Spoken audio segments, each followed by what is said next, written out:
พักเดือนกุมภา14 กุมภาวันวาเลนไทน์16 กุมภาวันมาฆบูชาวันที่แสดงความรักเมตตาแสดงพระกรุณาธิคุณของพระสัมมาสัมพุทธเจ้าต่อมวลมนุษยชาติต่อโลกเลยซึ่งเป็นเดือนสำคัญวันนี้วันที่2วันเริ่มต้นแห่งเดือนซึ่งเป็นวันเวลาก็ผ่านไปเนาะศรัทธาญาติโยมปี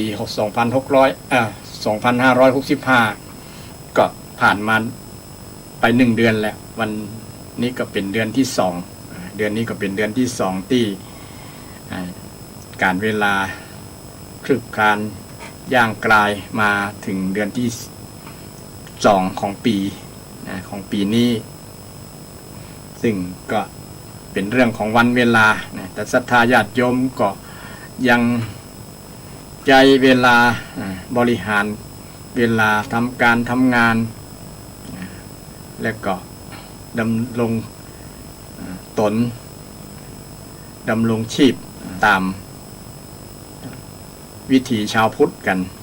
โดยเฉพาะชาวพุทธที่ นักแน่นในพระธรรมคำสอนก็จะนำคำธรรมะคำสอนในหลักพุทธศาสนามาสอนมาทำมาประพฤติปฏิบัติเพื่อเกิดความสุขความเจริญเกิดเป็นสิ่งที่ดีเป็นมงคลชีวิตเป็นมงคลชีวิตฉะนั้นวันนี้ต่างรายการก็นำธรรมะมงคลมาฝากกับศรัทธาญาติโยมเช่นเคยก็เกี่ยวกับเรื่องมงคลชีวิตมงคล38ประการ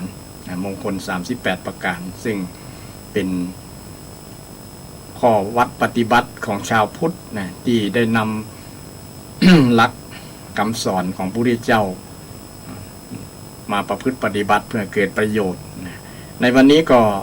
นำมงคลข้อที่24ว่าด้วยเรื่องธรรมะข้อหนึ่งที่เป็นธรรมะที่คุ้นเคยคุ้นหูกับศรัทธาญาติโยมแต่อาจจะมีศรัทธาบางผู้บางท่านอาจจะมีความเข้าใจในหลักธรรมข้อนี้ตรงหรือบ่ตรงก็ฟังไปตัวเนาะญาติโยมมงคลข้อที่24นี้ก็มีว่ามีความสันโดษสันตุทิเนี่ยสันตุทิเนี่ยหรือว่าสันโดษซึ่งแปลว่าความพอใจความเปิงอกเปิงใจสันโดษความยินดีก็ว่าครับจึงแปลได้ทั้งหลายอย่างซึ่งมันตามหลักภาษาวันนี้จะอู้เรื่องภาษาศรัทธาญาติโยมฟังตัวนะเป็นประโยชน์เพราะว่าอาตมาได้เรียนบาลีมาก็นำประโยชน์จากการเรียนบาลีนำมาอธิบายให้กับศรัทธาญาติโยมฟังบางคนก็อาจจะบ่คุ้นเคยหูเกี่ยวกับเรื่องหลักภาษาบาลีก็บ่เป็นอย่างฟังบ่อยๆก็อาจจะเพิ่มความเข้าใจไปเรื่อยๆเนาะศรัทธาซึ่ง มงคลข้อนี้นะที่ว่าสันโดษนะความสันโดษเป็นมงคล1ในมงคล38ประการสันตุทิความสันโดษความพอใจความอิ่มใจนะหรือว่าแปลว่าความสุขก็ได้นะญาติโยมนะความสุขคนที่มีสันโดษเป็นความสุขแต่ก็ที่ว่าญาติโยมจะมีความเข้าใจอาจจะว่าเข้าใจผิดก็ว่าได้เกี่ยวกับเรื่องความสันโดษกับความมักน้อยเนี่ยญาติโยมจะได้ยินนะสันโดษมักน้อยสันโดษนี่มันจะมาในภาษาไทยมันจะมาคู่กันนะมาคู่กันเกิดบางคนก็ทำความเข้าใจว่ามันเป็นความหมายเดียวกันแต่ที่จริงบ่ใช่ความหมายเดียวกันอาตมาขอเวลาสัก5 นาทีนะเข้าห้องน้ำก่อนเพราะว่าปวดนักมาสุมาภัยเนอะ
สมมาภัยศรัทธา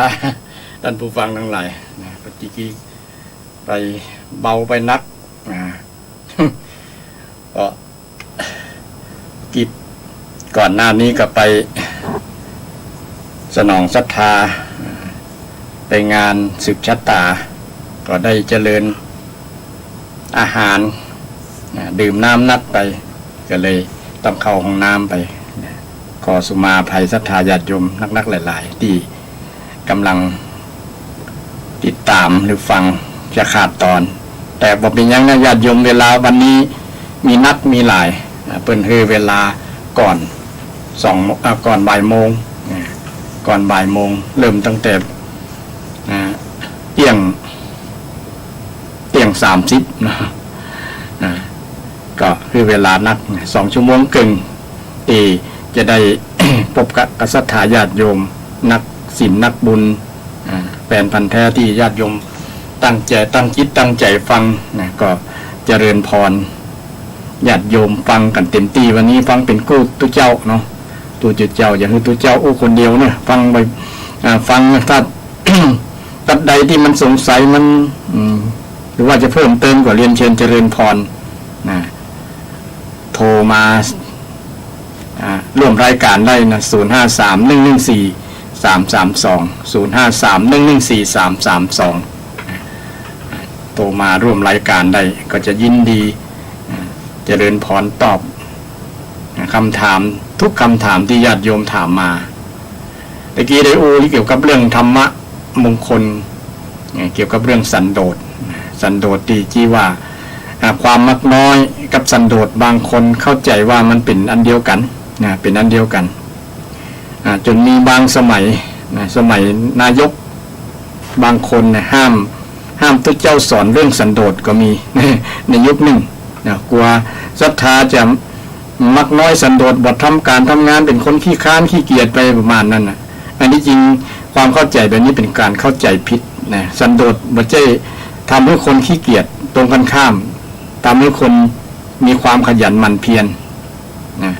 แล้วก็มีความสุข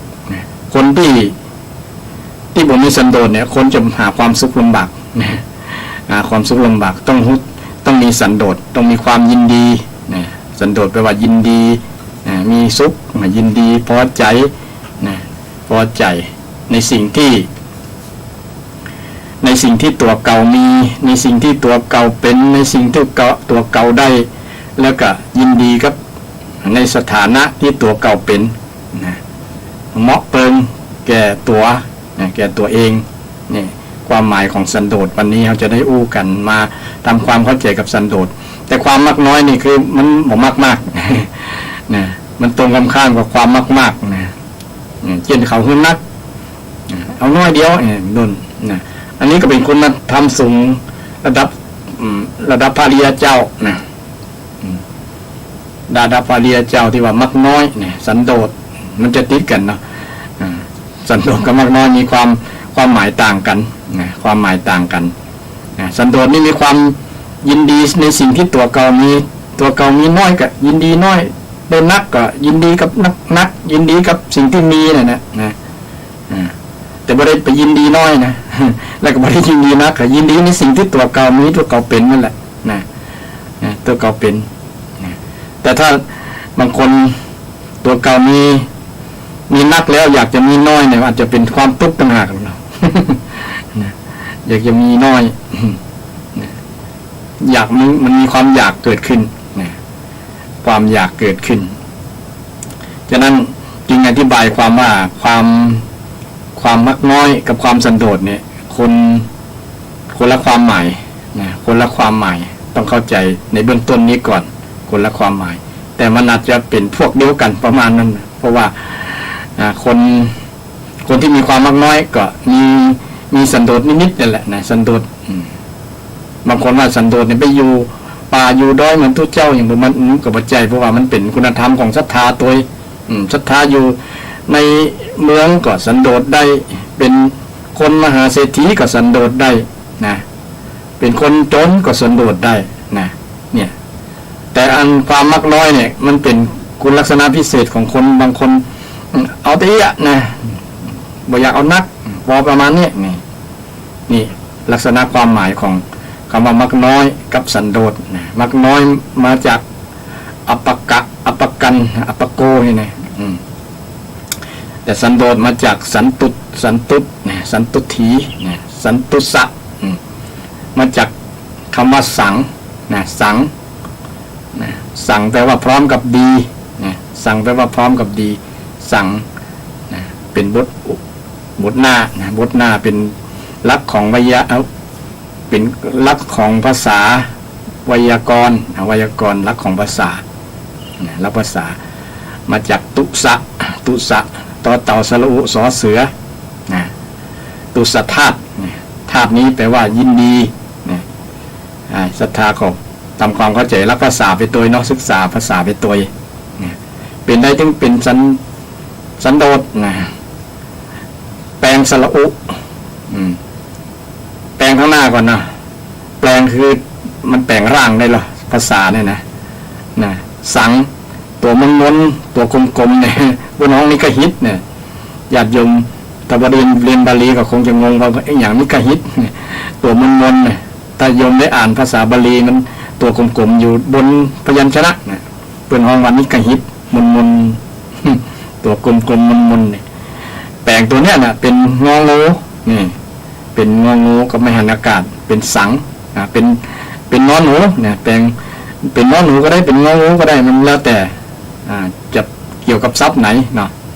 เกี่ยวกับทรัพย์ไหนที่จะมาต่อกันมันมาสนธิกันนี่แปลงตัวกลมๆนี่แหละมันเนี่ยเป็นนอนหนูก็เลยเป็นสันทีนี้ทรัพย์ตัวตุสธาตุเนี่ยแปลงสระอุนะคือแปลงร่างนะสระอุแปลงร่างเป็นสระโอนะนี่ภาษาก็แปลงร่างได้ญาติโยมแปลงสระอุเป็นสระโอนะแปลงสระอุเป็นอวะก็ได้เป็นอ่างก็ว่าแหวนก็ได้นะอวะเนี่ยนะอุเป็นอวะเนี่ยนะแปลงร่างได้นะอุเลยเป็นสระโอนะตุหรือแต่ต่อเต่ากับสะนะต่อเต่ากับสะเนี่ยต่อเต่ามาเป็นดอเด็กเนี่ยสันโดษเป็นภาษาไทยเป็นดอเด็กเนี่ยภาษาบาลีเป็นต่อเต่านี่เดี๋ยวซอเสือทีนี้เป็นภาษาไทยมันก็ จากซอเสือมาเป็นสอบอสันโดษก็มีนะสันโดษแต่มาจากธาตุเดียวกันตุสัทธาตุแปลว่าความยินดีพร้อมยินดีนะสั่งพร้อมกับดียินดีกับแต่แปลเป็นโดยพยัญชนะนะแยกมาแต่ละพยัญชนะแยกมาแต่ละตัวมีศรัทธาได้ท่านผู้ฟังทั้งหลายได้ฟังกันญาติโยมเมื่อคงได้ยินนะตัวเจ้าได้แปลซับให้ศรัทธาญาติโยมได้ฟังกันเนาะนะเพราะว่าเกี่ยวกับทรัพย์บางอย่างนะถ้าเขาเข้าถึงรากทรัพย์ของมันแล้วมันจะทำความเข้าใจได้ง่ายนะ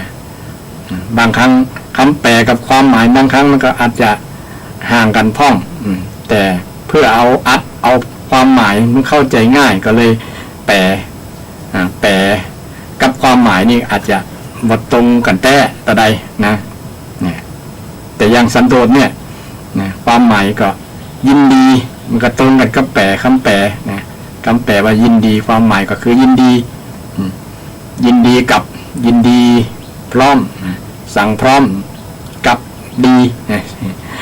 ยินดียินดีด้วยดีนะอันนี้แปลด้วยความหมายแปลด้วยศัพท์มีศรัทธาญาติโยมท่านผู้ฟังกำลังรับฟังอยู่นะคนที่บ่มีบ่ได้ฟังบ่ได้ศึกษาบาลีอาจจะตัววัตันอาจจะเป็นไปได้เนาะเกี่ยวกับเรื่องศัพท์ภาษาต่างๆเนาะโดยเฉพาะศรัทธาที่ผู้สูงอายุน้อยนะบ่คุ้นเคยต่อภาษาบาลีเนี่ยก็ค่อยๆฟังไปเนาะสงสัยทัดใดก็ถามมาเนาะจะได้อธิบายอย่างวันนั้นโยมพุทธิแล้วโยมถามว่านิทิตังเนี่ยนิทิโตนิทิตาเนี่ยมันมีตังนิทิตานิทิตังนิทิโต ก็เลยอธิบายไปก็เป็นภาษาบาลีเช่นเดียวกันแปลว่าสำเร็จแล้วจบแล้วนะจบแล้ว สำเร็จก็ได้นะก็มาจากนี้เนี่ยอธิบายให้ศรัทธาญาติโยมฟังเพราะว่าตุเจ้าเตศทำเสร็จแล้วจะมีคำว่าขีญาแปลว่าสิ้นแล้วนะจบแล้วเหมือนกันนะขีญาเนี่ยจบแล้วสำเร็จแล้วนะเราจะได้ยินตุเจ้าเวลานะบังคมสมเร็จนะคือสำเร็จนะสำเร็จเนี่ยจบแล้วนะบังคมสมเร็จนะเสด็จเนี่ยนะก็เคยได้ยินคุ้นหูเนาะเกี่ยวกับศัพท์ภาษาโยมก็ได้ฟังเกี่ยวกับหลักภาษาตัวประดับความรู้ไปเนาะบทเสียลายฟังไว้ใช่ว่าใส่บาแบกหามเขาไม่ได้แบกได้หามอย่างฟังแล้วก็นะตามสบายบ่ต้องไปเครียดเกี่ยวกับเรื่องฟังภาษาอย่างต่างๆแต่ถือว่าเขาได้ฟังแล้วก็ได้เกิดความเข้าใจได้เกิดความรู้ใหม่โดยเฉพาะความเข้าใจนี่เป็นหลักสำคัญอย่างที่ว่าเนี่ยที่ว่าเรื่องมงคลข้อนี้นะความมักน้อยกับสันโดษเนี่ยมันคนละความหมายคนละความหมายแล้วแปลก็ต่างกันตัวความหมายก็ต่างกันตัวแต่ในภาษาชาวบ้านติดปากก็มักน้อยสันโดษมักใจตัวกันนะมักน้อยสันโดษอย่างอย่าไปอู้คนนั้นว่ามักน้อยสันโดษนะอย่างอู้เปรียบเปรยตัวเจ้าตัวนั้นไปอยู่ป่าคนเดียวมักน้อยสันโดษบอกเอาอย่างสักอย่างเนี่ยมักน้อยสันโดษนี่เป็นต้นนะนี่ก็ไปใจซับจนติดปากแต่โดยความเป็นจริงแล้วมักน้อยก็มีความหมายอย่างหนึ่งนะมักน้อยคือบ่มักมากนะนะตรงกันข้ามแต่สันโดษเนี่ยรักในสิ่งที่ตัวเก่ามีในสิ่งที่ตัวเก่าเป็นแล้วก็เปิงกับตัวเก่านี่เป็นมีว่ายถาลาภสันโดษมี3ประการสันโดษมี3ประการศรัทธาท่านผู้ฟังยถาราภสันโดษยถาพละสันโดษยถาสารุปสันโดษ3อย่างยถาลาภสันโดษยินดีตามได้ลาภะแปลว่าสิ่งที่ได้นะตามที่ได้ยถาแปลว่าตามที่ได้ตามที่ได้ตามที่มียถาพละสันโดษยถาพละสันโดษยินดีตามกำลังเขามีกำลังอย่างกำลังทรัพย์กำลังสติปัญญากำลังความรู้กำลัง ความสามารถอย่างต่างๆพวกนี้นะยินดีตามนั้นยถาสารุปสันโดษยินดีตามสมควรสารรูปให้เป็นว่าสารรูปต้องยินดีอย่างเรามีร่างกายแบบนี้นะใส่เสื้อผ้าแบบนี้ก็ต้องยินดีนะมีคู่ครองแบบนี้นะมันเปิงนะใส่แบบนี้เปิงนะเช่นตัวเจ้าใส่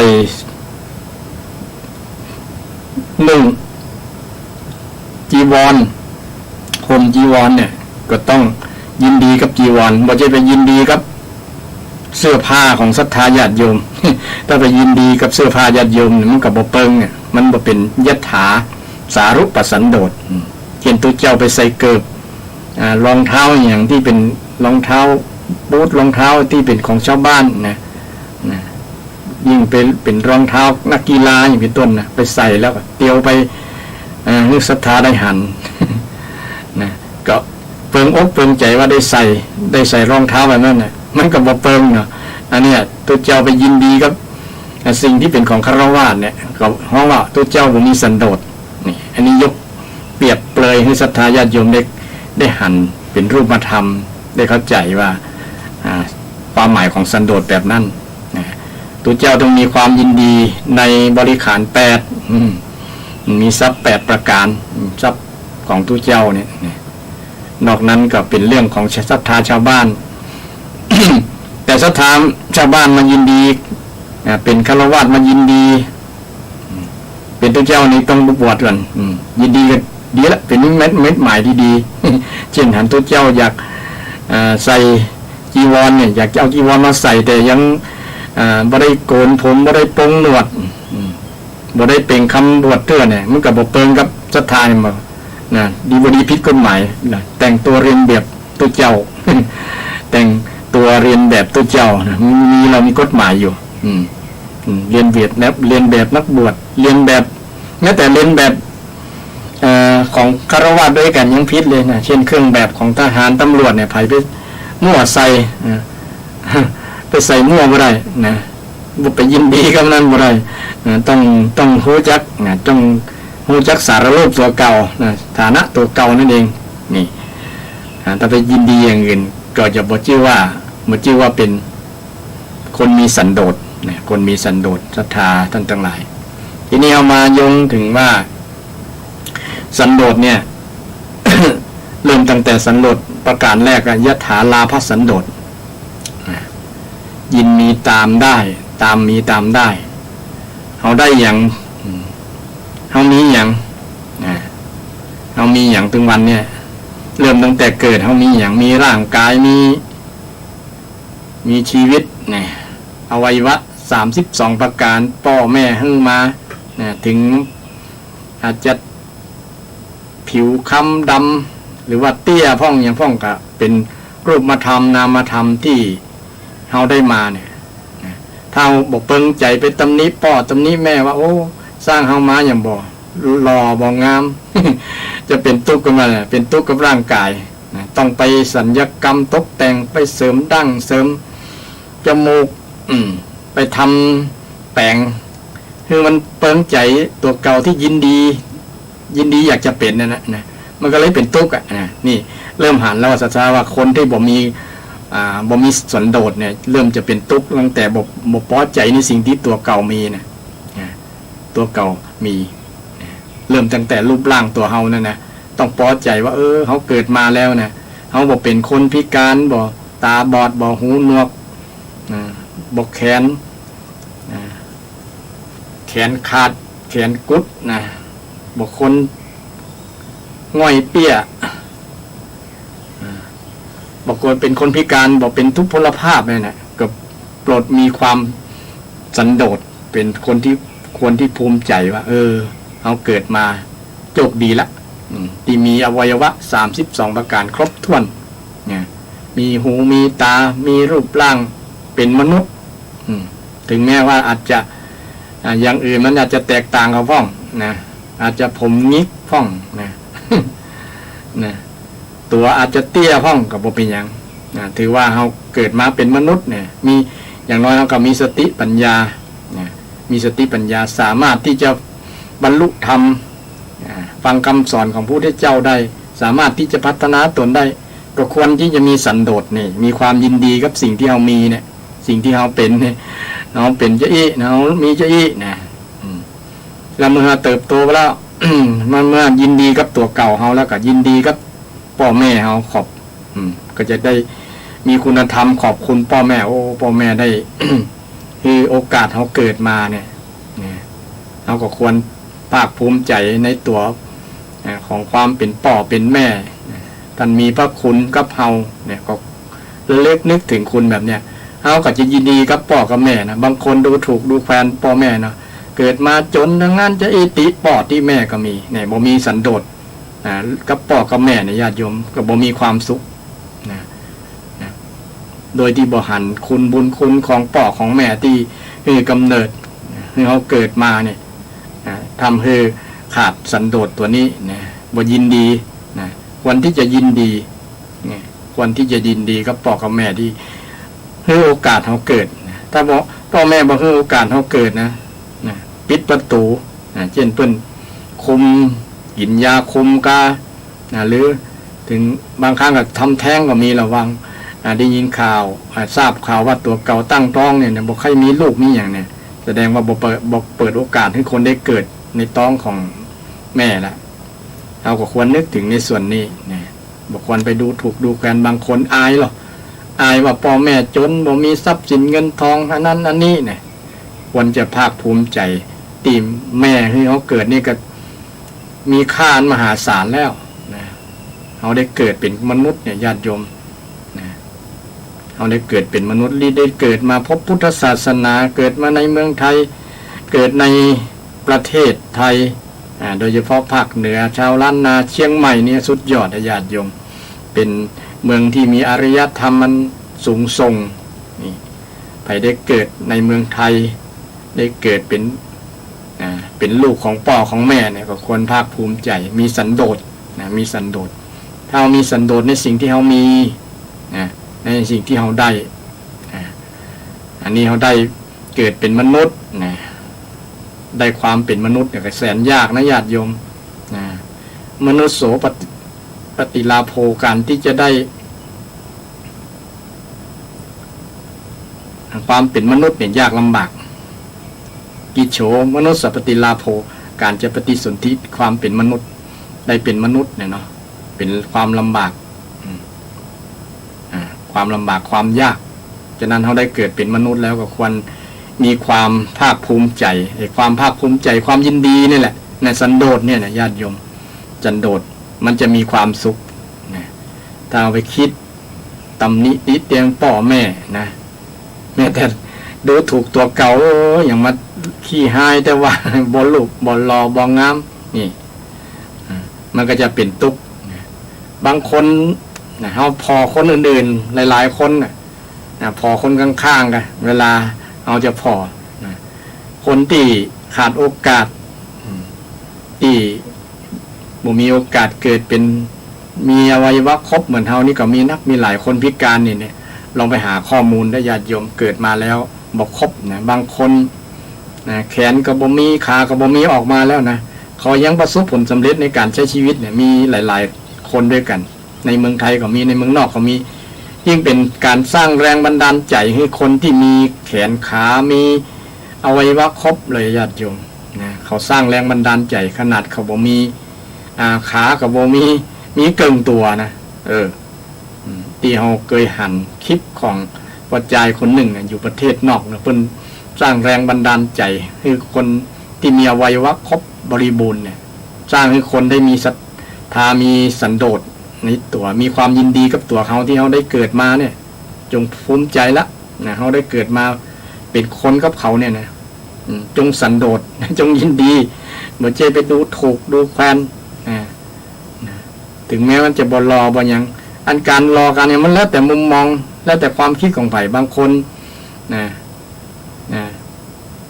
ก็มองความหล่อความงามบ่เหมือนกันหรอกแต่ละชนชาติภาษามันเป็นของสมมุติบ่ได้แต่ถ้าที่สำคัญคือมันครบอวัยวะครบ32ประการนี่ศรัทธาภูมิใจเด้อสันโดษเด้อยินดีเด้อยินดีกับตัวเก่าเด้อว่าเฮาโชคดีแล้วเนี่ยมันเริ่มตั้งแต่สันโดษนี่เนี่ยความสุขก็จะเกิดนะเป็นมงคลถ้า ไผบ่มีความสันโดษกับการได้ความเป็นมนุษย์เกิดเป็นคนมาเนี่ยคนนั้นก็ถือว่ามีอัปมงคลกับตัวเก่า เนี่ยบ่มีความสุขเนี่ยบ่มีความสุขท้อแท้ท้อถอยเบื่อหน่ายก้ายอย่างประมาณนั้นนะเพราะว่าไปเปรียบเทียบในบุคคลที่คิดว่าดีตัวเก่าเนี่ยมันก็เลยบ่ยินดีกับตัวเก่าเอาไปมาเป็นโทษกับพ่อแม่โทษกับคนอื่นโทษถึงเทวดาพุทธเทวดาถ้าเป็นคนที่ศาสนาเป็นว่า มีพระเจ้าก็เป็นโทษพระเจ้าว่าพระเจ้ายังสร้างเข้ามาขนาดนี้ สร้างเข้ามาเกิดนี่จะเป็นโทษพระเจ้าก่อนแต่คนที่มีศาสนาที่เป็นพระเจ้านี่มันก็การโทษพระเจ้าแล้วเพราะว่าโทษพระเจ้าเดี๋ยวจะเป็นบาปเป็นกรรม นี่เป็นบาปเป็นกรรมเพราะว่าไทย ที่เกิดมาแล้วต้องยอมรับตามยถากรรม เพราะว่าพระเจ้าเพิ่นให้มาแบบนี้นี่ก็เลยเป็นผลนะส่วนหนึ่งที่เกิดมาแล้วบ่ยอมรับบ่ยอมยินดีนะบ่มีสันโดษสันตุทิเนี่ยบ่มีในจิตในใจสันโดษนี่เป็นอริยทรัพย์เป็นทรัพย์ภายในอย่างหนึ่งในทรัพย์8ประการในทรัพย์7ประการ7ประการอริยทรัพย์7ประการเนี่ยนะหนึ่งในนั้นก็มีสันโดษนะใครที่มีสันโดษก็ถือว่ามีทรัพย์นะทรัพย์ในภายในนะถือว่ามีทรัพย์สมบัติในจิตในใจแล้วนะถือว่า สันตุถิปรมังทนังเป็นทรัพย์อย่างยิ่งทีเดียวล่ะนะเป็นทรัพย์อย่างสูงสุดเลยญาติโยมถือว่าเป็นทรัพย์เกิดความอิ่มอกอิ่มใจเนี่ยเหมือนเอามีทรัพย์เงินมีทองเนี่ยเนาะมันก็เป็นเครื่องปลื้มใจนี่ไอ้สันโดษนี่ถ้าใครมีมันก็ทำให้ปลื้มใจยินดีนะมีความสุขนะยินดีมีความสุขฉะนั้นนะสันโดษจึงเป็นสิ่งที่เฮาท่านทั้งหลายควรสร้างให้มีนะสร้างมีถ้าไผ่บ่มีแล้วก็ควรสร้างให้มีเพราะว่าเป็นทรัพย์ภายในนะทรัพย์ภายในศรัทธาญาติโยมทั้งหลายคงโดยเฉพาะคนที่คนแก่คนเฒ่าผู้สูงอายุทั้งหลายคนแต่ก่อนนะเพิ่นมีทรัพย์ภายในแล้วเพิ่นยินดีนะเพิ่นยินดีและทรัพย์ภายในสันโดษเนี่ยนะมันเป็นเครื่องการันตี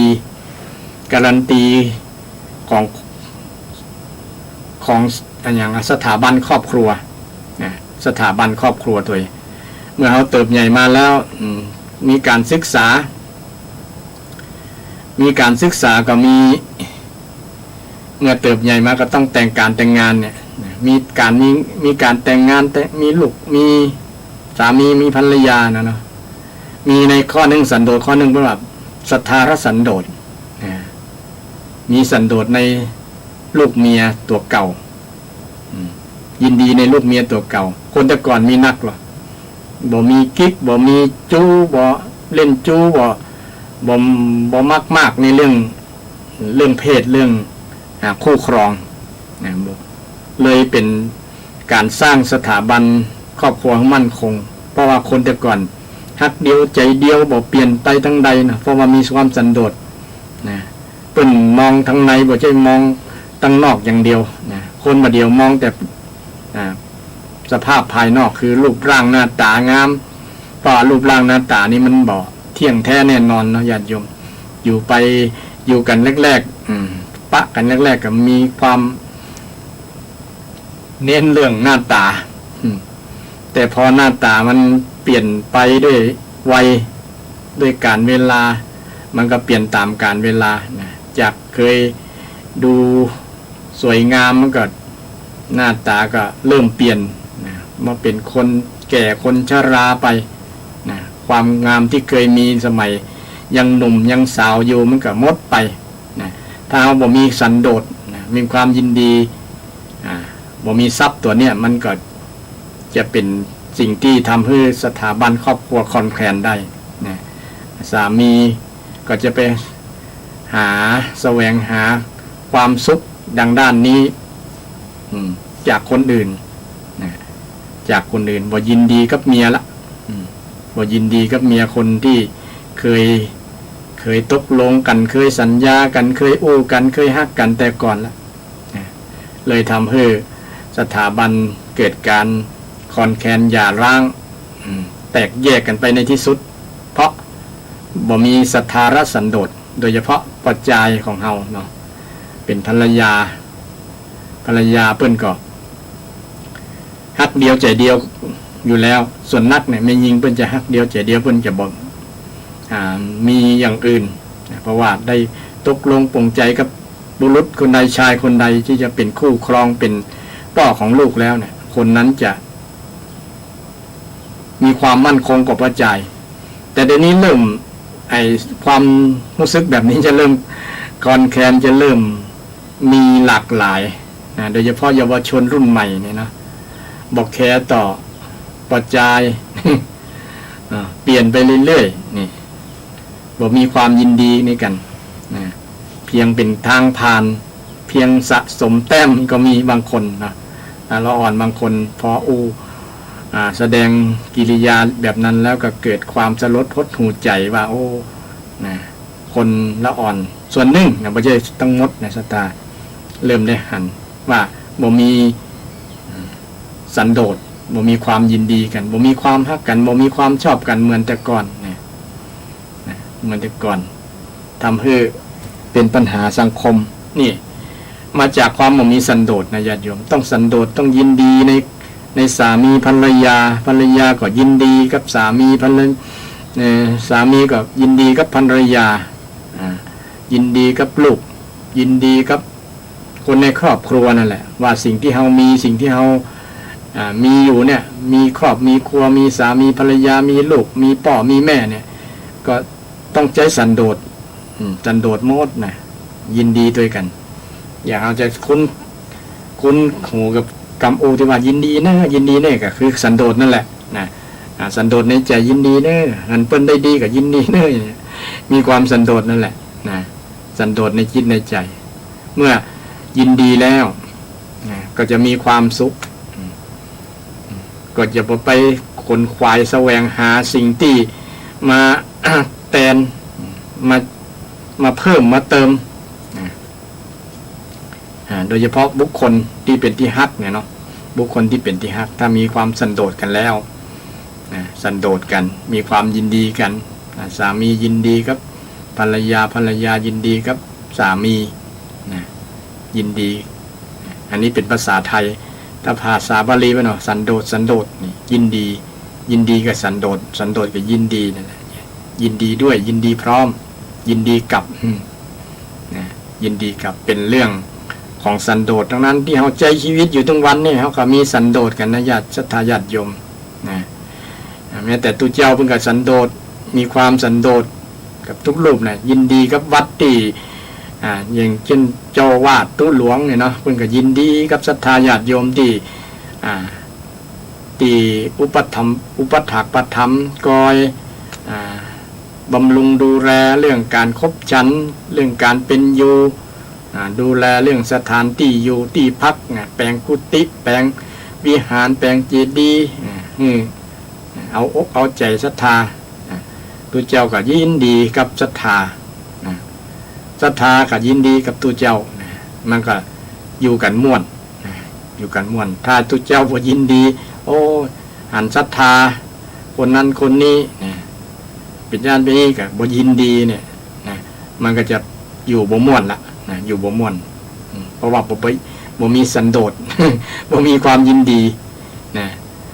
บ่มีความยินดีนะบ่มีความยินดีบ่มีสันโดษยินดีสันโดษยินดีเนี่ยต้องท่องขึ้นใจญาติโยมมันเป็นเรื่องธรรมะที่ละคนละความหมายกับความมักน้อยนะต้องเข้าใจศรัทธาที่เข้าใจว่ามักน้อยกับสันโดษอันเดียวกันมีความหมายอันเดียวกันนะบัดใจเนอะต้องทำความเข้าใจให้ใหม่สันโดษนี้ยินดีในสิ่งที่เขามีเนี่ยเขามีจะได้มีรูปร่างแบบนี้มีพ่อแม่แบบนี้มีสามีภรรยาแบบนี้ก็ยินดีไปตลอดมีสันโดษไปตลอดเนี่ยยินดีเพราะว่าเขายินดีจะอยู่กับเปิ้ลจะแต่งงานกับเปิ้ลแล้วเหรอสามีภรรยาเนี่ยเนาะต้องยินดีไปตลอดถ้าขาดสันโดษเมื่อใดเนี่ยเมื่อนั้นก็ความฮักก็เริ่มจืดจางก็เริ่มหันหลังให้กันละนะครอบครัวก็อย่าร้างกันอันนี้เป็นเรื่องสันโดษนะสันโดษอยู่กับชีวิตของเราตลอดศรัทธาญาติโยมนะแม้แต่เรื่องการเรื่องงานเรื่องรายรับเรื่องเงินเรื่องทองเรื่องเงินเดือนเงินดาวอย่างต่างๆก็มีใจสันโดษทั้งนั้นนะถึงจะไปได้นะถึงจะไปได้เอาทำได้แต่ได้ก็ควรยินดีตามนั้นถ้าบอกไปยินดีแล้วมันจะละเมิดศีลอย่างอื่นด้วยญาติโยมไปละเมิดศีลข้อ2ใช่ไหมก็ถ้าบอกยินดีเขาทำแล้วเขาได้เงินเดือนได้อีนะอยากจะได้นักเมื่ออยากจะได้นักเป็นความมากๆแล้วเลยที่นี่นะจะผิดศีลข้อที่2เป็นอทินนาทานไปคอร์รัปชันก็ไปแสวงหาในทางที่ผิดกฎหมายผิดศีลธรรมผิดศีลธรรมทำให้เกิดความเดือดร้อนเกิดความเสียหายต่างๆตัวมาเราก็ควรยินดีในสิ่งที่เราทำสิ่งที่เราได้มา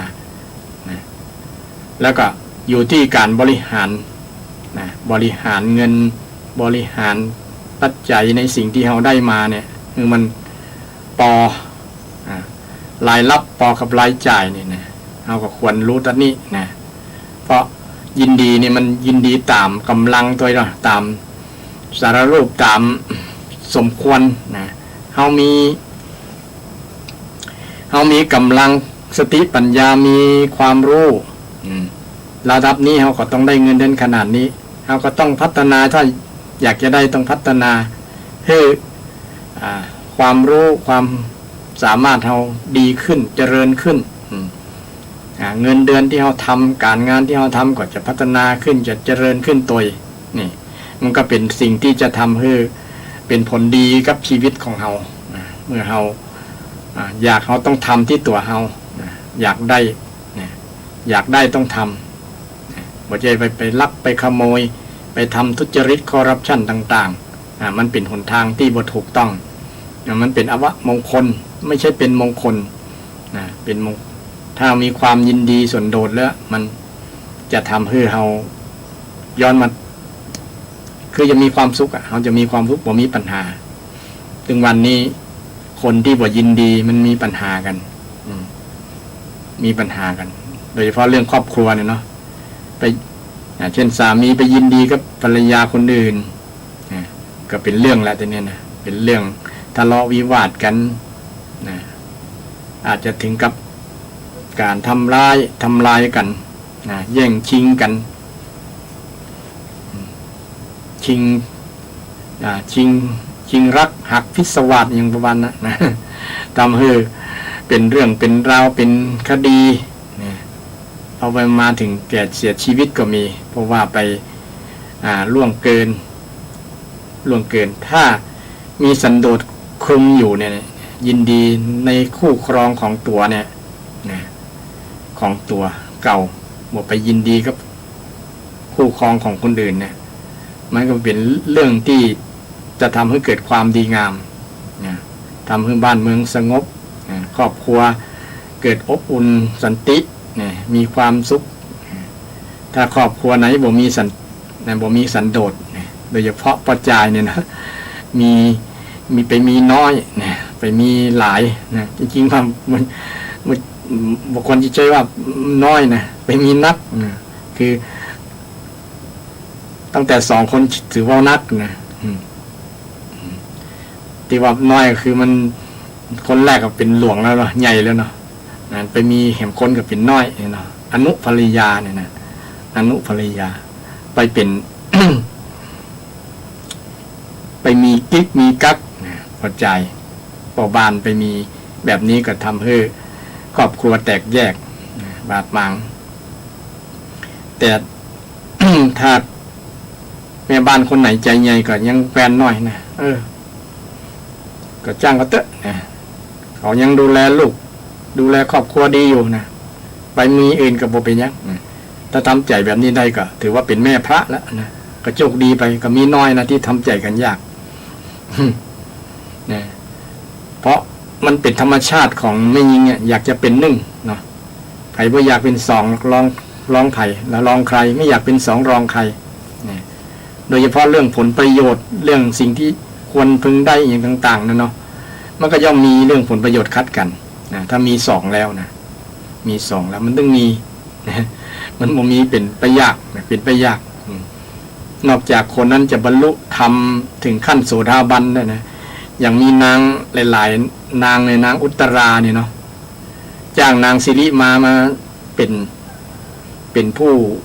ดูแลสามีตัวเก่ามาบำเรอเรื่องในมุ้งนะอันนั้นถือว่านางอุตราเนี่ยเป็นโสดาบันแล้วเป็นพระอริยบุคคลขั้นต้นแล้วนะอันนั้นผมมีปัญหาเพราะว่าเป็นผู้ที่มีใจเจริญใจสูงแล้วนะบ่ยึดมั่นถือมั่นบ่ถือโคตรโกรธเคืองสามียอมให้สามีไปหาความสุขจากมีหญิงคนอื่นได้นะอันนี้ก็ยกเว้นไปแต่ในโลกความเป็นจริงเนี่ยคนหมดได้เป็นพระโสดาบันกันหมดเนี่ยถ้าเป็นพระโสดาบันเลยขั้นถึงเป็นพระเกี่ยวกับอริยบุคคลสูงสุดเนี่ยนะมันก็บ่มีปัญหาแต่ถึงวันนี้จิตของผู้ดุชนที่ต่ำกว่าโสดาบันมันก็ย่อมมีปัญหากันย่อมรักใคร่ๆนะเรื่องสิ่งใดบ่ได้เรื่องผลประโยชน์พวกนี้มันก็ย่อมมีกันนะย่อมมีกันแน่นอนนะไม่ว่าจะเป็นคนชาติใดภาษาใดศาสนาใดก็แล้วแต่ละนะมันย่อมมีแน่นอนนะถึงแม้บาง ศาสนาเพิ่นจะมีบทบัญญัติให้ผู้ประจายได้ตั้ง4 คน มันก็จะมีนะแต่เพิ่นต้องขออนุญาตจากภรรยาก่อนเนี่ยถึงจะมี2ได้นะคนที่2ได้แต่ภรรยาบอกอนุญาตนี่ก็บ่ได้เหมือนกัน บ่ได้เพราะว่ามีก็น้อยมีน้อยหลายที่ภรรยาจะยอมนะก็มีเหมือนกันนะถึงบางคนก็มีสีมีอย่างนะแต่ก็ยังมีปัญหาอยู่เรื่องเกี่ยวกับเรื่องเนี่ยมรดกตกทอดอย่างกันเนี่ยมันจะต้องลู่กันอย่างต่างๆเนี่ยมันเป็นเหตุทำให้เกิดปัญหาต่างๆตัวมาหลายนะฉะนั้นต้องศรัทธาและสันโดษเนี่ยยินดีกับคนรักเดียวใจเดียวนะมีผัวเดียวเมียเดียวเนี่ยนะสามีภรรยาเดียวเนี่ยนะเป็นสิ่งที่ประเสริฐนะนี่เป็นเรื่องเกี่ยวกับธรรมะศรัทธาและสันโดษเนี่ยนะญาติโยมเป็นสันโดษนะเป็นอริยทรัพย์เป็นธรรมะเป็นมงคลชีวิตนะภัยเจริญภัยธรรมมีได้เกิดขึ้นในจิตในใจเกิดในชีวิตของเราเนี่ยคนนั้นจะมีความสุขมีความเจริญสันโดษจึงเป็นมงคลข้อหนึ่งศรัทธาสันตุติปรมังคนังสันโดษเป็นทรัพย์อันสูงส่งสุดยอดปรมะสุดยอดเลยปรมังทนังเป็นทรัพย์เป็นสุดยอดสันตุถีปรมังทนังซึ่งเป็นธรรมะอริยทรัพย์ในอริยทรัพย์7 ประการใครมีจงภูมิใจเลยญาติโยมเรามีธรรมะมีสันโดษมีสันโดษแต่ปัจจัยมักน้อยนะมันอาจจะใกล้เคียงกันก็ตามแต่ว่ามันคนละความหมายสันโดษในสิ่งที่เรามีความยินดีในสิ่งที่เรามีในสิ่งที่เราเป็นเนาะเรามีร่างกายแบบนี้เรามีพ่อแม่แบบนี้เรามีครอบครัวแบบนี้มีลูกมีหลานแบบนี้เราก็ควรยินดียินดีแล้วเนาะบางครอบครัวบอกบ่มีความสมบูรณ์ยังเป็นครอบครัวที่ขาดความอบอุ่นเรามีความพออบอุ่นสมาชิกพร้อมหน้าพร้อมตาครบมีพ่อมีแม่มีอย่างนี่ก็ยินดีแบบเนี้ยนะบางคนขาดครอบครัวมีอยู่ตัวคนเดียวอย่างต่างๆนะตัวคนเดียวยังหาความสุขลำบากก็มีนี่แต่เรามีครอบครัวมีสมาชิกครบเนี่ยเรามีพร้อมหมดเนี่ยก็ควรยินดีควรภาคภูมิใจควรอิ่มอกอิ่มใจในสิ่งที่เรามีเนี่ยมันก็จะมีความสุขแต่ที่สำคัญคนส่วนหนึ่งไปยินดีในสิ่งที่หันไปเปรียบเทียบกับคนอื่นนะเปรียบเทียบกับคนอื่นคนนั้นมีจะอันคนนั้นมีอันนี้คนไปเปรียบเทียบแล้วกับมันเป็นปัญหาครับจิตใจตัวเก่านะทำให้จิตใจมันทุรนทุรายมันกระวนกระวายนะมันดิ้นรนไปหาอยากจะเป็นอย่างคนอื่นเนี่ยนะถ้าจะเปรียบคนเนี่ยเป็นบอกเปรียบต่ำๆก่อนถ้าเปรียบธรรมนี่จะเปรียบสูงเป็นว่านะครูบาอาจารย์เป็นว่าถ้าเปรียบคนเนี่ยจะเปรียบคนยังเปรียบต่ำก่อนเปรียบต่ำว่าคนนั้นเพิ่นยังบ่มีเหมือนเฮายังเปรียบร่างกายเนาะคนนั้นเพิ่นก็เป็นคนพิการโอ้ดีแล้วเนาะดีแล้วที่เขาเกิดมาครบอวัยวะครบสมบูรณ์เนี่ยเขาก็จะมีความสุขเนี่ยเปรียบคนนะยังมีเรื่องเล่าเนาะศรัทธาเศรษฐีคนหนึ่งเป็นเศรษฐีเป็นพันล้านนะนั่งอยู่ที่หน้าบ้านหันคนเก็บขยะหันคนเก็บขยะก็นึกภูมิใจนี่เศรษฐี1,000 ล้านนึกภูมิใจโอ้เฮานี่เป็นคนที่โชคดีเนาะโชคดีที่บ่ไปเกิดเป็นคนเก็บขยะเก็บขยะถ้าเป็นคนเก็บขยะเขาจะทำใจลำบากเนี่ยก็มีความสันโดษยินดีกับตัวเก่านะญาติโยมทีนี้มาถึง สภาพความคิดของคนเก็บขยะคนเก็บขยะกับไปหันคน คนที่จิตฟั่นเฟือนเนี่ยคนบ้าเนี่ยอยู่กลางถนนปู่คนเดียวเดี๋ยวก็ร้องเพลงเดี๋ยวก็ไข้หัว ไอ้เก็บขยะนี่ก็ยังหันคนแล้วก็ นึกภูมิใจนึกสันโดษนะยินดีกับตัวเก่าที่เขาถึงบ่เป็นคนรวยนะบ่เป็นคนรวยบ่เป็นคนที่มีเงินอย่างเปิ้นต้องมาลำบากทุกอย่างแต่ก็ยังดีกว่าไอ้ที่มันไปให้หัวให้คนเดียว เป็นบ้านะบางครั้งก็ดีบางครั้งก็บ้าถ้าเขาเป็นอย่างนั้นคงจะเป็นตุ๊บพอสมควรนะเขาถือว่าโชคดีแล้วเราแหละเนี่ยเปรียบเทียบเพราะว่าเปรียบต่ำเรื่อยๆนะเปรียบคนเนี่ยนะเปรียบต่ำสิ่งที่ยังขาดพ่องขาดตกบกพร่องของคนอื่นที่บ่เหมือนเฮาเนี่ยเปรียบถ้าจะเปรียบนะถ้าเปรียบคนสูงกว่ามันจะเป็นตุ๊กไง มันจะเป็นตุ๊กเขาต้องพัฒนาไปเหมือนกับคนที่มีความพร้อมมีความเพียบพร้อมด้วยทรัพย์พร้อมด้วยอย่างอื่นบริวารพร้อมด้วยทรัพย์สมบัติต่างๆเนี่ยนะต้องพัฒนาที่ตัวเฮาไอ้เก็บขยะนี่กับมีความคิดว่าเฮากับมีความภาคภูมิใจว่าเฮายังดีเนาะเฮาเกิดมาแล้วเฮาบ่เป็นอย่างอ้ายนั่นน่ะอ้ายผีบ้านั่นนะ เนี่ยทีนี้มาถึงอ้ายผีบ้าแล้วมันคิดจะได้อ้ายผีบ้าก็ไปหันคนเจ็บนะคางหมอกำลัง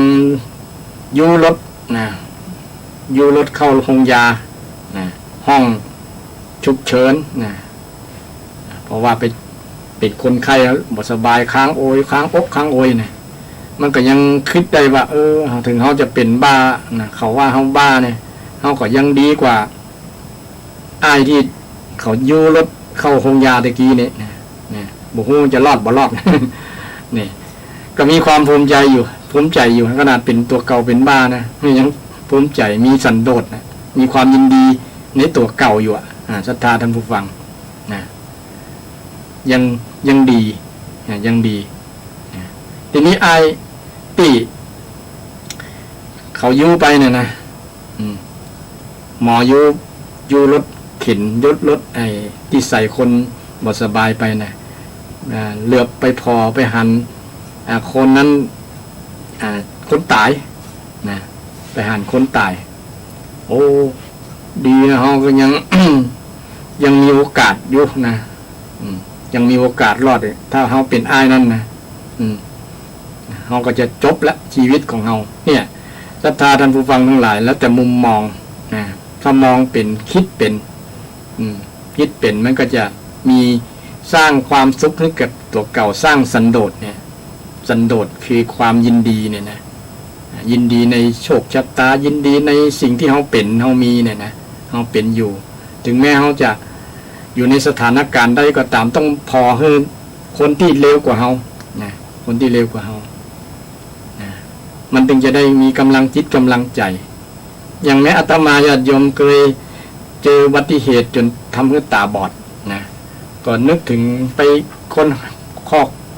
ข้อมูลว่าไอ้คนในประเทศในโลกเนี่ยมีคนตาบอดกี่คน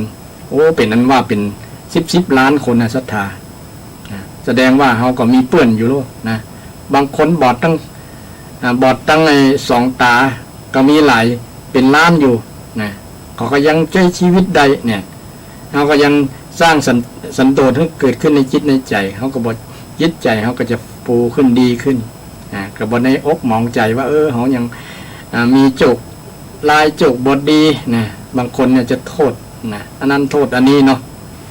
ต้องมองคนที่สภาพที่แย่กว่าเฮานะเป็นว่ามองคนมองต่ำถ้ามองธรรมคือมองสูงนะคือดูคนมีธรรมะมองคนสูงคนนั้นมีธรรมะมีคุณธรรมมีเมตตามีกรุณาสูงกว่าเฮาเนาะมี คุณธรรมสูงกว่าเราควรจัดพัฒนาไปเหมือนคนนั้นนะอย่างเราจะมองคนรวยคนอย่างเพื่อนแสดงว่าเพื่อนต้องมีคุณธรรมอย่างน้อยเพื่อนมีความขยันนักญาติโยมมีธรรมะนักนะคนรวยเนี่ยนะมีฉันทะวิริยะจิตตะวิมังสามีครบหมดหรอนะสิ่งที่จะทำให้สำเร็จอาชีพสำเร็จการงานสำเร็จการงานร่ำรวยต่างๆมีธรรมะสูงไม่ใช่ว่าอยู่ๆจะรวยเลยยกเว้นคนที่ทำบุญไว้แต่ก่อนในอดีตชาติถูกหวยนี่เป็นต้น อย่างวันตะวานี่เนาะคนอาจจะ โชคดีมีใจนะถูกหวยค คนนั้นต้องมีบุญนะญาติโยมคนนั้นต้องมีบุญนะต้องมีบุญไว้ทำไว้แต่ในอดีตเพิ่นว่ากตะปุเพกตะบุญญาตานะบุญญาตาคนมีบุญวาสนาเคยทำไว้แต่ในอดีตถึงมาให้ผลในปัจจุบันนี้นะไม่ใช่ว่าจู่ๆจะมาปั๊บเลยเป็นเรื่องคือพุทธศาสนาเป็นสอนเรื่องเหตุเรื่องผลมีเหตุมีปัจจัยแล้วบ่ได้สอนเรื่องที่จะอย่างจะมีบันดาลให้ดลบันดาลให้เป็ดจันจะยี่ส่วนนัก99%ในญาติโยมมาจากผลการกระทำของเราสิ่งที่เราได้รับอยู่เช่นได้ถูกหวยรางวัลที่1อย่างเป็นต้นเนาะมันมาจากการกระทำของเรามาจากกรรมเนี่ยสิ่งที่เราทำไว้ที่ว่าบุญกรรมเนี่ยนะการกระทำบุญไว้ก่อนคนที่ทำบุญไว้เนี่ยถึงจะได้โชคได้ลาภเนี่ยไม่ใช่ว่าอยู่ๆบ่มีเหตุมีปัจจัยเลยครับบ่เป็นลักษณะนั้นในคำสอนของพระสัมมาสัมพุทธเจ้าอันนี้ยกให้ ยกให้ท่านผู้ฟังทั้งหลายได้รับฟังกันว่าบุคคลที่เราจะมองถ้ามองคนหรือมองต่ำมองธรรมหรือมองสูงคนที่มีคุณธรรมสูงเนี่ยเราก็ชวนมองคนที่มีคุณธรรมสูงกว่าเราคนนั้นเป็นถ้าระดับเป็นพระยะบุคคลนะคนนั้นเป็นพระโสดาบันสกทาคามีอนาคามีอรหันต์เนี่ยต้องพอไปเรื่อยๆคือจะได้พัฒนาเหมือนเปิ้ลนะพัฒนาเหมือนเปิ้ลคือบรรลุธรรมเป็นพระอริยบุคคลเหมือนเปิ้ลในหลักพุทธศาสนาก็สอนให้มองคนที่สูงด้วยคุณธรรมเคารพกันด้วยคุณธรรมเช่นตุเจ้าเนี่ยเป็นจะเคารพกันจะไหว้สากันเนี่ยนะเป็นนับอาวุโสพรรษาแล้วไฟบวชก่อนแสดงว่าคนนั้นได้พัฒนาคัดเกลาเรื่องอบรมจิตอบรมใจมีคุณธรรมสูงกว่าเพื่อนเลยยกคือคนที่บวชก่อน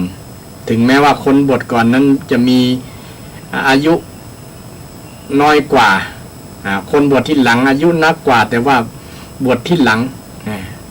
เช่นคนบวชเมื่อแก่เนาะอายุ60-70แล้วมาบวชบวชพรรษาแรกก็ต้องกราบไหว้พระที่บวชหลายพรรษามาถึงแม้จะเป็นรุ่นลูกรุ่นหลานก็ตามนี่เพื่อให้มองเรื่องความคุณธรรมพระธรรมวินัยยกพระธรรมวินัยเป็นหลักในการที่จะมองกันนี่เรื่องสันโดษนำโยงมาถึงการมองมุมมองเพราะมุมมองก็ทำให้เกิดสันโดษได้ญาติโยมสันโดษยินดีเช่นเขามองคนที่มีคุณธรรมสูงเขาก็มีความยินดีกับคนมีคุณธรรมสูงมีเมตตาสูงเขาก็อยากจะไปเปิ่งปารมีไปฟังเทศน์ฟังธรรมจากครูบาอาจารย์ตนเมตตาตนบุญทั้งหลายนี่แล้วก็มีสันโดษสร้างสันโดษให้เกิดขึ้นในจิตในใจแม้แต่ศรัทธาญาติโยมอยากจะทำบุญก็เกิดสันโดษยินดีทำบุญเนี่ยถ้าสันโดษมันมีความยินดีจะทำมันก็เกิดการทำบุญแล้วแม่ก็นี่สันโดษก็โยงไปถึงทุกเรื่องนะญาติโยมความยินดีเนี่ยยินดีกับคู่กับตรงกันข้ามกับความอิจฉานะยินดีสันโดษมีความใกล้เคียงกับมุทิตามุทิตาแปลว่าความอ่อนความยินดีเช่นเดียวกันจิตที่อ่อนโยนอ่อนน้อมยินดีปีดามุทิตากับคนได้ดีคนประสบผลสำเร็จคนที่มีโจกมีใจอย่างนั้นบ่วิชาตาร้อนนะสันโดษมีลักษณะคล้ายๆกับมุทิตายินดีบ่พิชายินดีแล้วก็บ่ไปขนขวายบ่ไปอยากโลภอยากได้ของที่บ่ใช่ของตัวเก่าเนี่ยยินดีสันโดษอันนี้นะมันมีคุณธรรมที่กำกับให้คนอยู่ในธรรมะอยู่ในความดีงามในความดีงามฉะนั้นศรัทธาญาติโยมในสันโดษนี่โยงไปถึงไหลแล้วก็เป็นธรรมะที่เป็นที่พึ่งด้วยนะนี่ก็ญาติโยมทำเป็นที่พึ่ง ทำเป็นที่พึ่ง10ประการเนี่ยญาติโยมมันมีสันโดษอยู่แล้วล่ะนะมีสันโดษอยู่ในนั้นนะญาติโยมถ้าใครคนใดมีความยินดีนะมีสันโดษในจิตในใจเนี่ยนะโดยเฉพาะยินดีในกุศลธรรมนะบอกไปยินดีในอกุศลถ้าไปยินดีในอกุศลก็เป็นมิจฉาสันโดษต้องเป็นสัมมาสันโดษนะสันโดษที่ถูกต้องถ้าเป็นมิจฉาสันโดษแล้วก็อันตรายนะเช่นไปยินดีกับโจรกับคนเลวเนี่ยเนาะแต่ส่วนมากคนส่วนหนึ่งกับไปยินดีกับคนบดีเนี่ยมีนะเดี๋ยวนี้เนาะเช่นหันคนทำบดีก็ยังไปสนับสนุนชมยินดีเนี่ยไปแสดงความยินดีด้วยเนี่ยทั้งที่เขาคนนั้นเป็นคนที่ทำบ่ถูกบ่ต้องเนี่ยเลยกลายเป็นค่านิยมผิดไปตัวนะไปยินดีกับคนที่ทำบ่ดีนะต้องยินดีกับคนที่ทำถูกต้องนะเช่นยินดีกับพระสงฆ์องค์เจ้าครูบาอาจารย์เนี่ยเพิ่นประพฤติปฏิบัติธรรม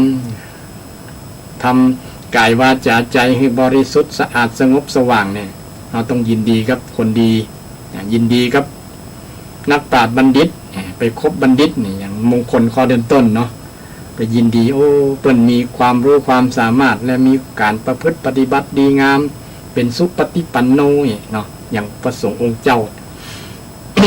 ก็มีความยินดีแบบเนี้ยชื่อว่าเรามีความดีงามในใจญาติโยมความยินดีแล้วก็มีความสุขตัวไปมีความยินดีกับสิ่งที่ดีงามกับกุศลธรรมทั้งหลายยินดีกับอโลภะยินดีกับอโทสะยินดีกับอโมหะถ้าไปยินดีกับโลภะยินดีกับโทสะยินดีกับโมหะเนี่ยยุ่งเลย ไปยินดีคนส่วนหนึ่งไปยินดีนะไปคิดว่าอันนี้มันเป็นเปื้อนเฮาเราเนี่ยนะทั้งที่มันเป็นศัตรูนะโลภกดลงมาเนี่ยนะส่วนนักคนจะไปชื่นชมไปยินดีกับมันนะไปยินดีกับสิ่งนี้นะไปสันโดษกับสิ่งนี้ฉะนั้นจะพยายามเรื่องสันโดษคือยินดีจะบอกพยายามว่าสันโดษคือความมักน้อยนะญาติโยมนะจะพยายามให้ญาติโยมได้เข้าใจศรัทธาท่านผู้ฟังเข้าใจว่ามันคนละความหมายกับความมักน้อยอันที่จริงนะยินดีกับสิ่งที่ดีงามนะคนถ้ายินดีกับสิ่งดีงามก็พัฒนาตัวมีแรงศรัทธามีแรงกระตุ้นที่จะนำตัวเก่าพัฒนาขึ้นดีๆขึ้นเนี่ยมันจะไปคัดขวางความเจริญจะใดญาติโยมบางคนแม้แต่ระดับนายกรัฐมนตรียังมองว่าห้ามตุ๊ดเจ้าไปสอนเรื่องสันโดษนะเพราะว่าจะทำให้ศรัทธาศรัทธาจะขี้ค้านกันแสดงว่า นายกคนนั้นบอกเข้าใจเรื่องสันโดษคนเราต้องมีความยินดีที่จะทำงานเนี่ยนะมันก็ยินดีที่ในสิ่งที่เป็นกุศลแล้วนะมันก็พัฒนาตนให้เกิดความดีงามขึ้นเกิดความเจริญขึ้นตรงกันข้ามถ้าไปยินดีในสิ่งที่ร้ายนะไปสันโดษในสิ่งที่ร้ายอกุศลทั้งหลายเนี่ยมันมีแต่ความเสื่อมความเสียหายต่างๆความเดือดร้อนต่างๆตัวมานะสร้างความเสียหายสร้างความหายนะให้กับประเทศชาติบ้านเมืองต่างหากนะเขาบอกเข้าใจในส่วนนี้ก็เลยเข้าใจตื้นๆเรื่องสันโดษนะสันโดษไม่ใช่ความมักน้อยญาติโยมย้ำบ่อยๆนะแต่เป็นความยินดีเนี่ยยินดีในสิ่งที่เรามีเช่นมีสามีภรรยาแล้วก็ครอบครัวนั้นก็จะเริ่มมีความสุขนะถ้าไปยินดีกับภรรยาคนอื่นนะศรัทธาญาติโยมยินดีกับภรรยาคนอื่นยินดีกับสามีคนอื่นนะครอบครัวนั้นถามว่าจะเจริญหรือจะเสื่อมนะจะเจริญหรือเสื่อมผมมี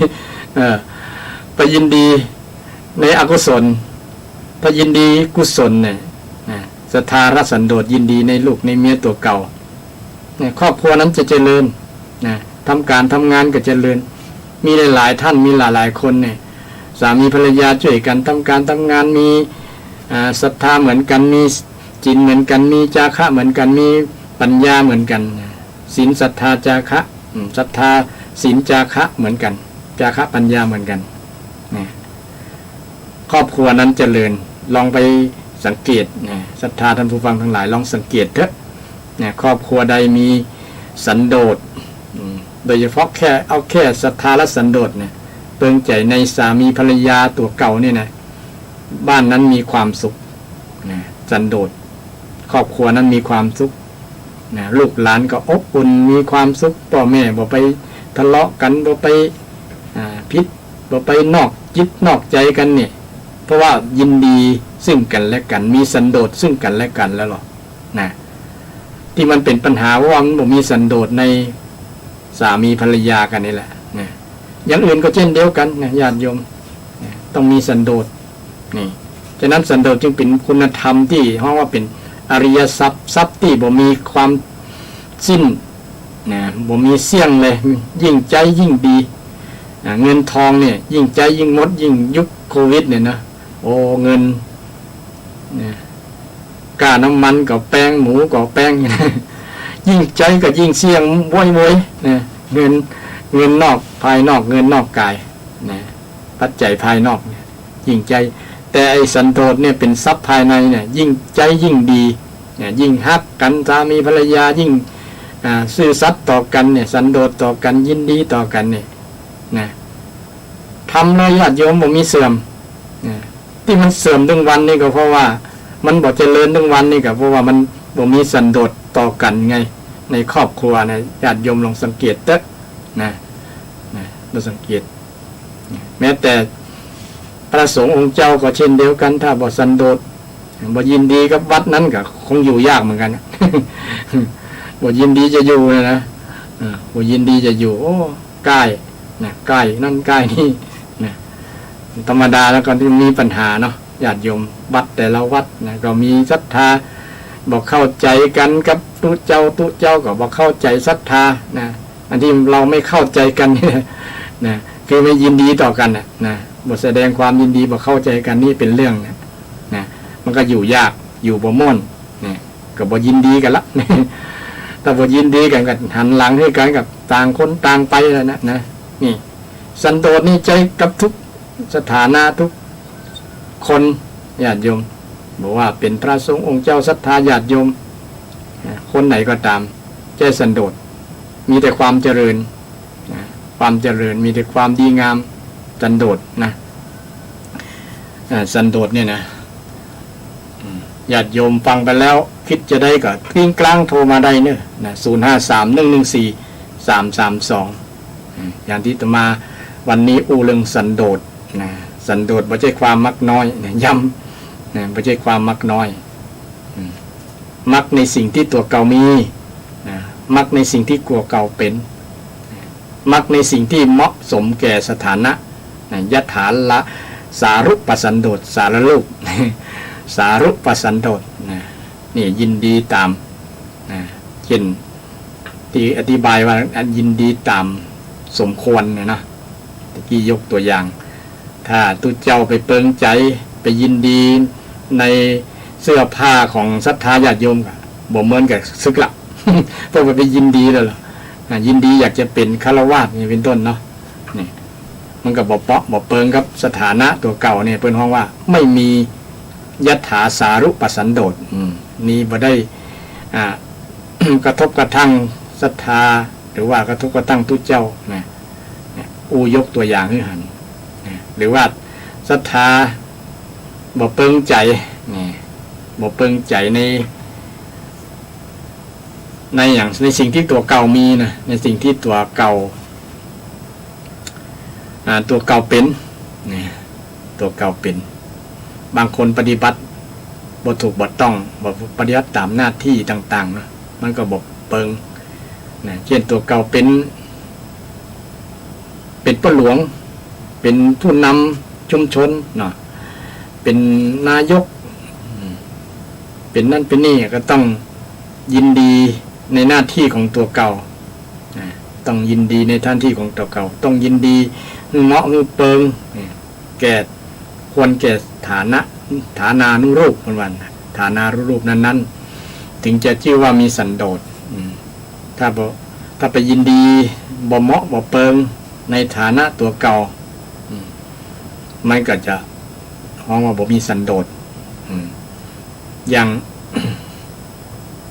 ฐานะความเป็นคนที่มีสูงอายุเนี่ยไปสันโดษไปสันโดษเนี่ยสันโดษละอ่อนไม่ยิง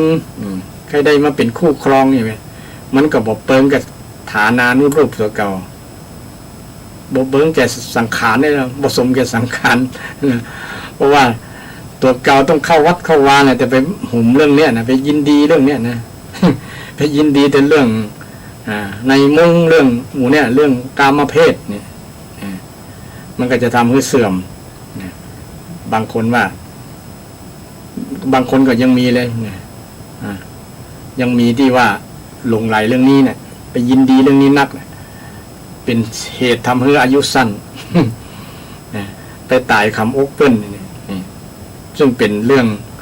ตีหน้าสลดสังเวชมีแต่คนเล่าขานโอ้เป็นคนแก่คนเฒ่าแล้วไปยินดีในเรื่องนี้เนี่ยมันบ่เหมาะบ่เปิงเนี่ยนะการบ่เหมาะบ่เปิงเนี่ยว่าไม่มีสันโดษที่ห้องว่ายัตถาสารุปสันโดษนะหรือว่าตำแหน่งต่างๆนะตำแหน่งสูงตำแหน่งก็ดูว่าตำแหน่งนี้นาฐานะยศถาบรรดาศักดิ์นี่เนาะควรจะทำควรจะดินดีในหน้าที่ควรจะปฏิบัติให้ถูกตามหน้าที่ต่างๆแต่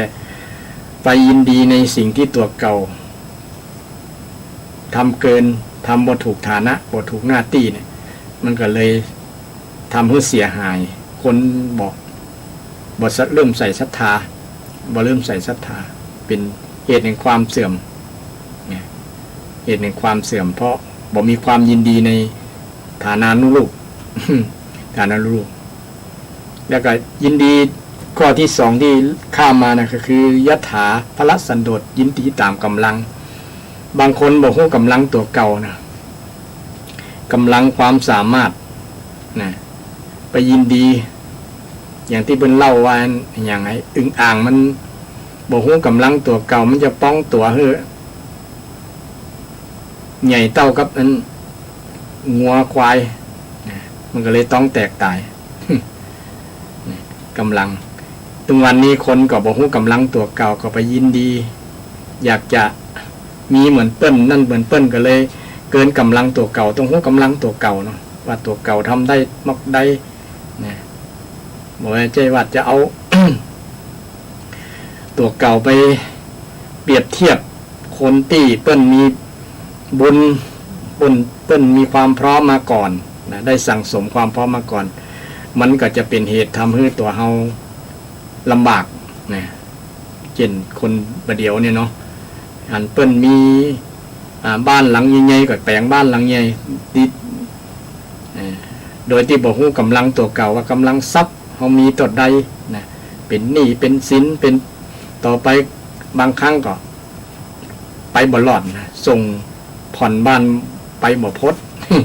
เพราะว่าบ่ฮู้กำลังนะไปยินดีสิ่งที่ใหญ่กว่ากำลังตัวเก่านะไปยินดีในสิ่งที่ใหญ่กว่ากำลังที่จะทำได้นะมันต้องค่อยพัฒนาไปเรื่อยๆนะบ่ใช่ว่าอยู่ๆจะกระโดดข้ามไปเทียบชั้นของเปิ้นนะมันก็มันก็เป็นปัญหานะต้องรู้กำลังตัวนี่ต้องรู้กำลังนะต้องเป็นยถาพละสันโดษพละแปลว่ากำลังเนี่ยนะตามกำลังที่เราทำได้เป็นได้นะเราทำได้ปกนะก็ควรยินดีกับกำลังเราแต่นะเราค่อยพัฒนาไปนะใช้ความเพียรใช้ธรรมะข้ออื่นตัวนะมันก็ตึงพัฒนาไปเรื่อยๆนะสักวันหนึ่งก็คงจะได้เป็นอย่างเปิ้นถ้าเรากำลังเอาบดใจ ความอยากโลภมากเกินนะโลภมากเกินนะความยินดีนั้นกลายเป็นความโลภนะถ้าเกินกำลังเราเกินกำลังที่เรามีอยู่นะเช่นเรายกของเนี่ยเนาะบางคนเปิ้นมีกำลังยกได้นะยกได้เพราะว่าเปิ้นมีร่างกายที่สมบูรณ์กว่าเรานะกว่าเราก็ยกเขาก็ยกได้บ่มีปัญหาแต่เรากำลังบ่ดีเหมือนเปิ้นนะกำลังบ่ดีอาจจะ รูปร่างน้อยกว่าตัวเล็กกว่าตัวน้อยกว่ายกแหละหลังฮัก ไปแบกก็หลังฮักนะทำกับบ่ได้ต้องรู้ตอนเนี้ยรู้กำลังตัวเก่าหูกำลังตัวเก่าถ้าบ่หูกำลังก็ทำให้แทนที่จะดีกับเสียนะกับเสียหายต่อชีวิตตัวเก่านะชีวิตตัวเก่าอันนี้เป็นเรื่องคุณธรรมเกี่ยวกับเรื่องสันโดษนะญาติโยมนะสันโดษเรื่องสันโดษมาก็ชั่วโมงป่ายแล้วเนาะสันโดษชั่วโมงป่ายญาติโยมฟังไปแล้วมีความสนใจอยากจะถามหรืออยากจะเพิ่มเติมก็เรียนเชิญเจริญพรได้นะ053-114-332นะก็หูว่าศรัทธาญาติโยมฟังกันนักอยู่ละแต่ว่าบางผู้บางท่านอาจจะฟังอยากที่ไกลก็อยากจะหูเหมือนกันว่าไก่มอกได้รับได้เนาะเป็นการเช็คความไก่ของคลื่นว่าคลื่นมันไปตัวลมไปตัวคลื่นไปตัวเนี่ยเนาะว่าไปถึงไหนญาติโยมฟังชัดเจนก็เรียนเพลินเจริญพรกิ่งกลางมาบอกได้เนาะจะเจริญพรอนุโมทนาขอบคุณที่ญาติโยมยังรับฟังได้อยู่ซึ่งถ้ามันเป็นประโยชน์นะเป็นประโยชน์กับท่านผู้ฟังก็ทางรายการก็มีความยินดีอนุโมทนานะทางรายการก็มีความสันโดษยินดีนะสันโดษนี่วันนี้เรื่องสันโดษกับสันโดษกันนะคนเราถึงว่าขาดความสุขกันส่วนหนึ่งขาดสันโดษญาติโยมนะสันโดษว่ามีความยินดีถึงวันนี้เราอยู่แม้อยู่ถึงแม้ว่าจะมีบ้านบ่งามหลังบ่งามก็ควรยินดีว่ามันบังแดดบังฝนได้ก็ยินดีเพราะว่าเราได้สร้างด้วยกำลังกายกำลังทรัพย์ของเรากำลังสติปัญญาเราได้มากนี้ก็ควรยินดีในผลงานที่เราสร้างบ่ได้ไปเปรียบเทียบกับเศรษฐีมีเงินล้าน10 ล้าน20 ล้าน1,000 ล้าน10,000 ล้านไปเปรียบเทียบแบบนั้นกับกระอีดตัวเก่าคิดตัวเฮาแต่ที่เราจะยินดีกับสิ่งที่เรามีนะมีบ้านมีรถมีอย่างถึงมันจะเก่ารถบ้านถึงจะเก่าแต่ว่ามันแดดบังฝนก็ได้ก็ถือว่าโชคดีแล้วของทำสะอาดนะของบ้านเฮือนนั้นสะอาดก็เป็นอันดับใจได้แล้วนะศรัทธาเป็นอันใจได้แล้วเป็นอันใจได้ถ้าเราหมดยินดีกับไปกู้หนี้ยืมสินมาแปลงบ้านใหม่แทนที่จะมีความสุขนะดอกเงินที่กู้มานะครับมารบกวนคิดใจเรื่อยๆจะส่งรอดก่อนบ่รอดก่อนนอนแทนที่จะนอนแบบสบายนอนรับบ่เต็มอิ่ม นอนบ่เต็มที่นะเกิดตึงเรื่องเนี่ยที่จะต้องจ่ายค่าบ้านบางบางแห่งเป็นต้องส่งเป็น30-40 ปีก็มีนะตายละก็มีบางคนนะแทนที่จะมีความสุขเนี่ยสันโดษกับสิ่งที่ตัวเก่ามีแต่ถ้ามันมีกำลังปอนะมีเงินปอลูกหลานมีเงินเดือนสูงมีตำแหน่งสูงนะปอได้ก็โอเคแล้วนั่นก็บ่มีปัญหาแต่ถ้ามันบ่มีเนี่ยก็ควรจะสร้างสันโดษให้เกิดขึ้นกับสิ่งที่เรามีนั่นแหละนะเรามีสามีมีภรรยามีบ้านมีรถมีอย่างต่างๆมีทรัพย์สินต่างๆที่ยังมีอยู่นั่นก็ควรภาคภูมิใจกับพอคนที่บ่มีเหมือนเต้าเฮาก็มีนักมีหลายนะอย่างคนประเทศอื่นๆที่เปิ้นยังขาดนะอย่างเช่นประเทศเอธิโอเปียหลายๆประเทศนะที่เปิ้นแม้แต่ข้าวจะกินก็ยังบ่มีนี่เฮาก็ควรว่าดีแล้วเฮาที่เฮาเกิดมาแล้วเฮาบ่ไปเป็นอย่างเปิ้นนะควรจะยินดีชีวิตตัวเฮาเนาะที่สำคัญในคนบ่ยินดีกับตัวเก่านี่แหละมันทำให้เป็นทุกข์เนาะแต่ร่างกายตัวเก่ายังบ่ยินดีด้วยนะบ่ยินดี ให้เกิดเป็นดาราเป็นนั้นเป็นนี่นะก็เป็นทุกข์ละเพราะว่ามีความอยากจะเป็นเปิ้นอยากจะมีเหมือนเปิ้นนะทั้งที่มัน ความเป็นจริงมันเป็นลักษณะนั้นเขาก็ควรที่จะสร้างความสุขให้เกิดในสถานะที่เป็นปัจจุบันในสภาพที่เป็นปัจจุบันนี้จะทำให้ชีวิตทางมีคุณภาพดีกว่าญาติโยมบางคน ถึงจะมีความพร้อมมีบ้านหลังใหญ่ๆงามๆนะมีเงินเป็นร้อยล้านเป็นพันล้านบ่ได้อยู่ก็มี หรือว่าเถียงกันทั้งวันก็มีด่ากันทั้งวันก็มีเนี่ยมันก็หาความสุขบ่ได้หรอกเพราะมันบ่มีสันโดษ แต่ที่จะมีความยินดีนะกับขาดสันโดษตัวนี้แหละนะทำให้บ่ยินดีในสิ่งที่ตัวเก่ามีแทนที่จะภูมิใจโอ้อย่างที่ได้เล่าเรื่องเศรษฐีหันคนเก็บขยะนี่ศรัทธาท่านผู้ฟังทั้งหลายฟังแต่ถ้าคนเก็บขยะมาอิจฉาตาร้อน ตาร้อนเศรษฐีก็เป็นตุ๊กกันละแต่ที่เขาจะคิดแบบนั้นเขาคิดมุมบวกว่ายังดีนะเฮายังบ่เป็นคนเจ็บไข้ได้ป่วยโรคโควิดก็บ่เกิดกับเฮาอย่างเป็นต้นเฮายังแข็งแรงอยู่เนี่ยนะเฮาบ่เป็นโรคเป็นภัยยังนี่ก็ควรภาคภูมิใจอโรคยาปรมาราภาความบ่มีโรคเป็นลาภอันประเสริฐท่านผู้ฟังทั้งหลายขนาดบ่เป็นโรคทางกายก็เป็นลาภอันประเสริฐแล้วถ้าบ่เป็นโรคทางใจนี่สุดยอดแล้วแต่ส่วนนักบทคาถานี้หมายถึงว่าบ่เป็นโรคเรื่องโรคยึดโรคใจนะญาติโยมโรคยึดโรคใจก็คือโรคที่บ่มีคุณธรรมหรือว่าถูกกิเลสมาทำให้ใจมันเสียหายถูกความโลภความโกรธความหลงเนี่ยนะทำให้ใจมันเป็นถูกเสียดแทงเลยเจ็บป่วยเป็นโรคเนาะใจมันเป็นโรคและใจนี้ต้องมียารักษาถ้ามันเป็นโรคแล้วยารักษาโรคตั้งใจนี้ต้องมีอาหารด้วยนะญาติโยมต้องมีอาหารใจก็คือภัสสาหารวิญญาณอาหารมโนสัญเจตนาอาหารพวกนี้นะอาหารของจิตใจภัสสาหารก็อย่างศรัทธาญาติโยมได้ฟังเนี่ยก็เป็นภัสสาหารเนี่ยภัสสะแปลว่าการสัมผัสการเช่นเสียงฟังเสียงเข้าหูญาติโยมฟังแล้วก็เป็นอาหารหู อาหารใจนั่นแหละใจไปรับรู้ว่าเสียงกำลังฟังอยู่นี่ทุกเจ้าเพิ่นบรรยายธรรมเรื่องมงคลเนอนี่ก็เป็นอาหารใจถ้าได้พอตัวเนี่ยก็เป็นอาหารตาอาหารตาแต่พวกเรามันเป็นอาหารตั้งกายเกินหนึ่งตั้งใจเกินหนึ่งตานี่ก็ตาได้หันก็เป็นอาหารกาย จริงมันลงไปที่ใจนะญาติโยมนะบุญส่วนหนักมันลงไปที่ใจนะตาได้ฟังตาได้ดูหูได้ฟัง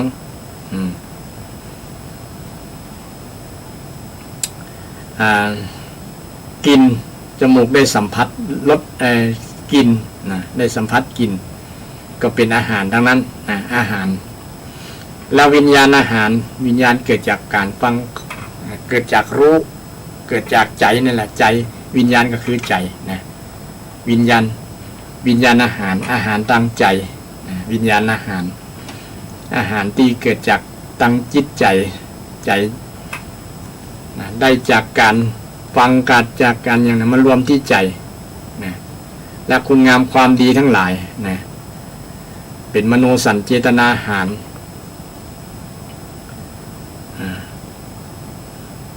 อาหารดังมโนสัญเจตนาคือการจงใจเจตจำนงที่ทำการกระทำเนี่ยก็เป็นอาหารทางจิตทางใจเช่นญาติโยมมีเจตนาดีเป็นกุศลเจตนาเนี่ยมโนสัญเจตนาฟังเทศน์ฟังธรรมนี่เป็นอาหารอย่างหนึ่งนะเป็นอาหารอย่างหนึ่งที่เป็นอาหารตั้งใจก็เป็นสิ่งที่หล่อเลี้ยงจิตเลี้ยงใจศรัทธา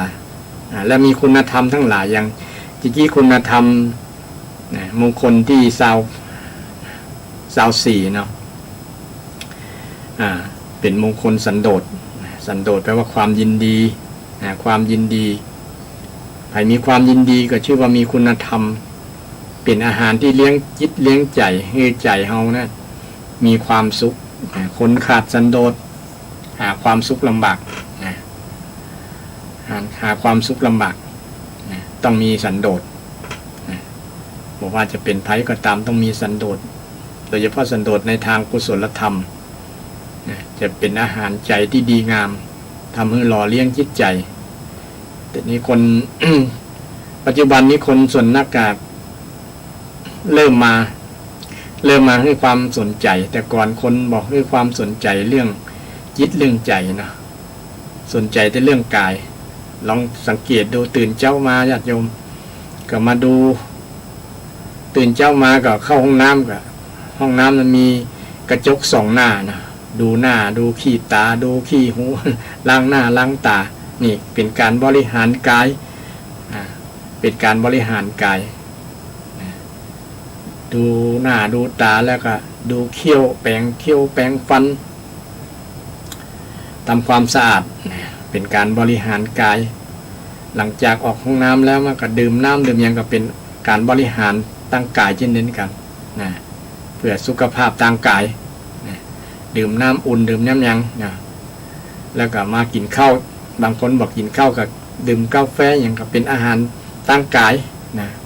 บางคนออกกำลังกายตัวนะช่วงเจ้านะตื่นแต่เจ้ามานะเดินเตียวก็มีปั่นรถถีบก็มีแต่ก็เป็นอาหารกายบริหารกายแต่ลืมบริหารใจ บริหารใจบางครั้งใจมันคิดเป็นอกุศลคิดบ่ดีคิดโกรธคนนั้นคิดจังคนนี้คิดว่าคนนั้นคิดบ่ดีกับคนนี้เป็นต้นเนาะเนี่ยถ้าคิดลักษณะนี้ใจเริ่มป่วยแล้วญาติโยม ใจเริ่มป่วยถ้าคิดหูตันแบบนี้นะเราก็จะได้มาสนใจเรื่องคิดเรื่องใจโอ้ใจเขาก็เป็นเรื่องสำคัญโดยเฉพาะสำคัญกว่ากายก่อนเพราะว่าเวลากายมันเป็นโรคเนี่ยนะใจมันกับถ้าบ่เป็นตัวมันก็ยังอยู่ได้อยู่นะถ้าใจมันเป็นโรคไปตัวเนี่ยโอ้ปันจะอายุสั้นนะอายุสั้นปันตายประมาณนั้นนะเพราะว่าใจมันเป็นสิ่งที่สำคัญเหนือกว่าร่างกายด้วยนะถ้าใจบ่ป่วยตัวใจมันเข้มแข็งอยู่เนี่ยนะมันเป็นผลให้ร่างกายที่ป่วยเนี่ยแข็งแรงขึ้นได้นะมันช่วยระบบของร่างกายดีขึ้นตัวเพราะว่ามันมีถ้าตามหลักวิทยาศาสตร์มันก็มีผลเกี่ยวกับเรื่อง มันหลั่งสารอย่างต่างๆเนี่ยที่มันเป็นผลประโยชน์ต่อร่างกายนะถ้าใจดีนะหลั่งสารความสุขหลั่งสารนั่นสารนี่มาทำให้ร่างกายมันเป็นผลดีต่อร่างกายนะถ้าจิตใจดีนะอันนี้เป็นสิ่งที่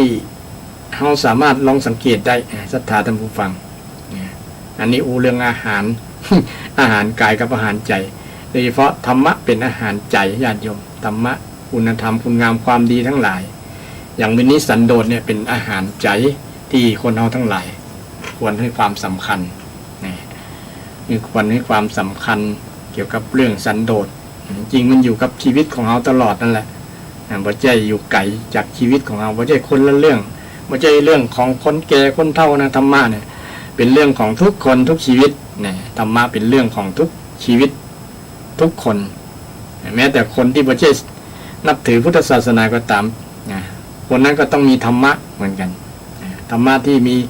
ร่วมกันหลายๆอย่างในที่เราอยู่ด้วยกันเช่นมีเมตตาเนี่ยคนไหนก็มีเมตตาด้วยกันเช่นคริสตศาสนาเป็นก็สอนเรื่องความรักความเมตตาเป็นก็พุทธศาสนาของเราก็สอนเรื่องเมตตาเน้นเมตตาแล้วก็มีขอบเขตด้วยนะพุทธศาสนาของเราเนี่ยบ่มีขอบเขตหมายความว่าเมื่อแผ่ไปให้หมดทุกคนบ่ไปจ้างคนนั้นแต่จ้างคนนี้เขาจะบ่แผ่ให้ละพุทธเจ้าบ่ได้สอนแบบนั้นสอนให้ฮักกันหมดบ่ว่าจะเป็นไผญาติโยมจะเป็นคนคริสต์อิสลามนะซิกฮินดูนะแผ่ให้หมดญาติโยมนะเหมือนพี่เหมือนน้องกันนะนี่เป็นคุณธรรมที่สากลที่สอนพระพุทธเจ้าได้สอนไว้บ่ฮือเกียรติจังกันบ่ฮือนั่นกันนี่ต้องยินดีต่อกันนะยินดีในเพื่อนร่วมโลกนะแม้แต่สัตว์เดรัจฉานก็ยังฮือยินดีนะเป็นเพื่อนร่วมเกิดแก่เจ็บตายนะ ยินดีปรารถนาดีต่อกันก็เมตตาเนี่ยญาติโยมนะเป็นคุณธรรมที่ใจใดกันทุกศาสนาทุกศาสนาอยู่ได้ด้วยดีกันอยู่ดีมีความสุขกันสันโดษก็เช่นเดียวกันปัจจัยได้กันทุกนั่นเพราะว่าธรรมะของพระเจ้าพระพุทธเจ้าเป็นผู้บัญญัตินะมันเป็นธรรมชาติธรรมะเป็นความจริงที่พระเจ้าได้ค้นพบว่าความจริงแบบเนี้ยมันจะทำให้เกิดความดีเป็นมงคลชีวิตนะสันโดษเนี่ยนะสันโดษเนี่ยเป็นสิ่งที่ดีงามกับสรรพสัตว์สรรพสิ่งทุกชีวิตที่เกิดมาเป็นเพื่อนร่วมโลกกันนะซึ่งเป็นสิ่งที่เราควรภาคภูมิใจว่าเขาเกิดมาพบพุทธศาสนาเป็นศาสนาที่สอนความจริงธรรมะเป็นสัจธรรมใจได้ทุกภาษาเป็นสากลบ่ได้สงวนลิขสิทธิ์ไผนำไปใจพระองค์บ่ได้ห่วงห้ามยิ่งดีนะยิ่งดีแล้วก็เดี๋ยวนี้ก็มีคนชาวยุโรปต่างประเทศต่างๆเพิ่นยอมรับนับถือท่านศรัทธาท่านผู้ฟังทั้งหลายว่าคำสอนของพระพุทธเจ้าเนี่ยเป็นคำสอนที่ดีเป็นที่ยอมรับเป็นที่ยอมรับของคนทั่วโลกเลยนะเป็นยอมรับของคนทั่วโลกแม้แต่คนที่นับถืออื่นๆเพิ่นระดับเป็นผู้นำทางศาสนาที่เพิ่นประชุมกันที่สหประชาชาตินะหลายร้อยกว่าประเทศเนี่ยเพิ่นยังยกให้ว่าศาสนานี้เป็นคำสอนที่ทุกคนยอมรับเป็นคำสอนเพราะว่าคำสอนพระเจ้าเนี่ยพระองค์ได้ตรัสรู้ความจริงความจริงที่เป็นความดีความจริงที่เป็นความดีงามที่เป็นคุณธรรมเป็นธรรมคุณธรรมที่ทำที่มีคุณกับคน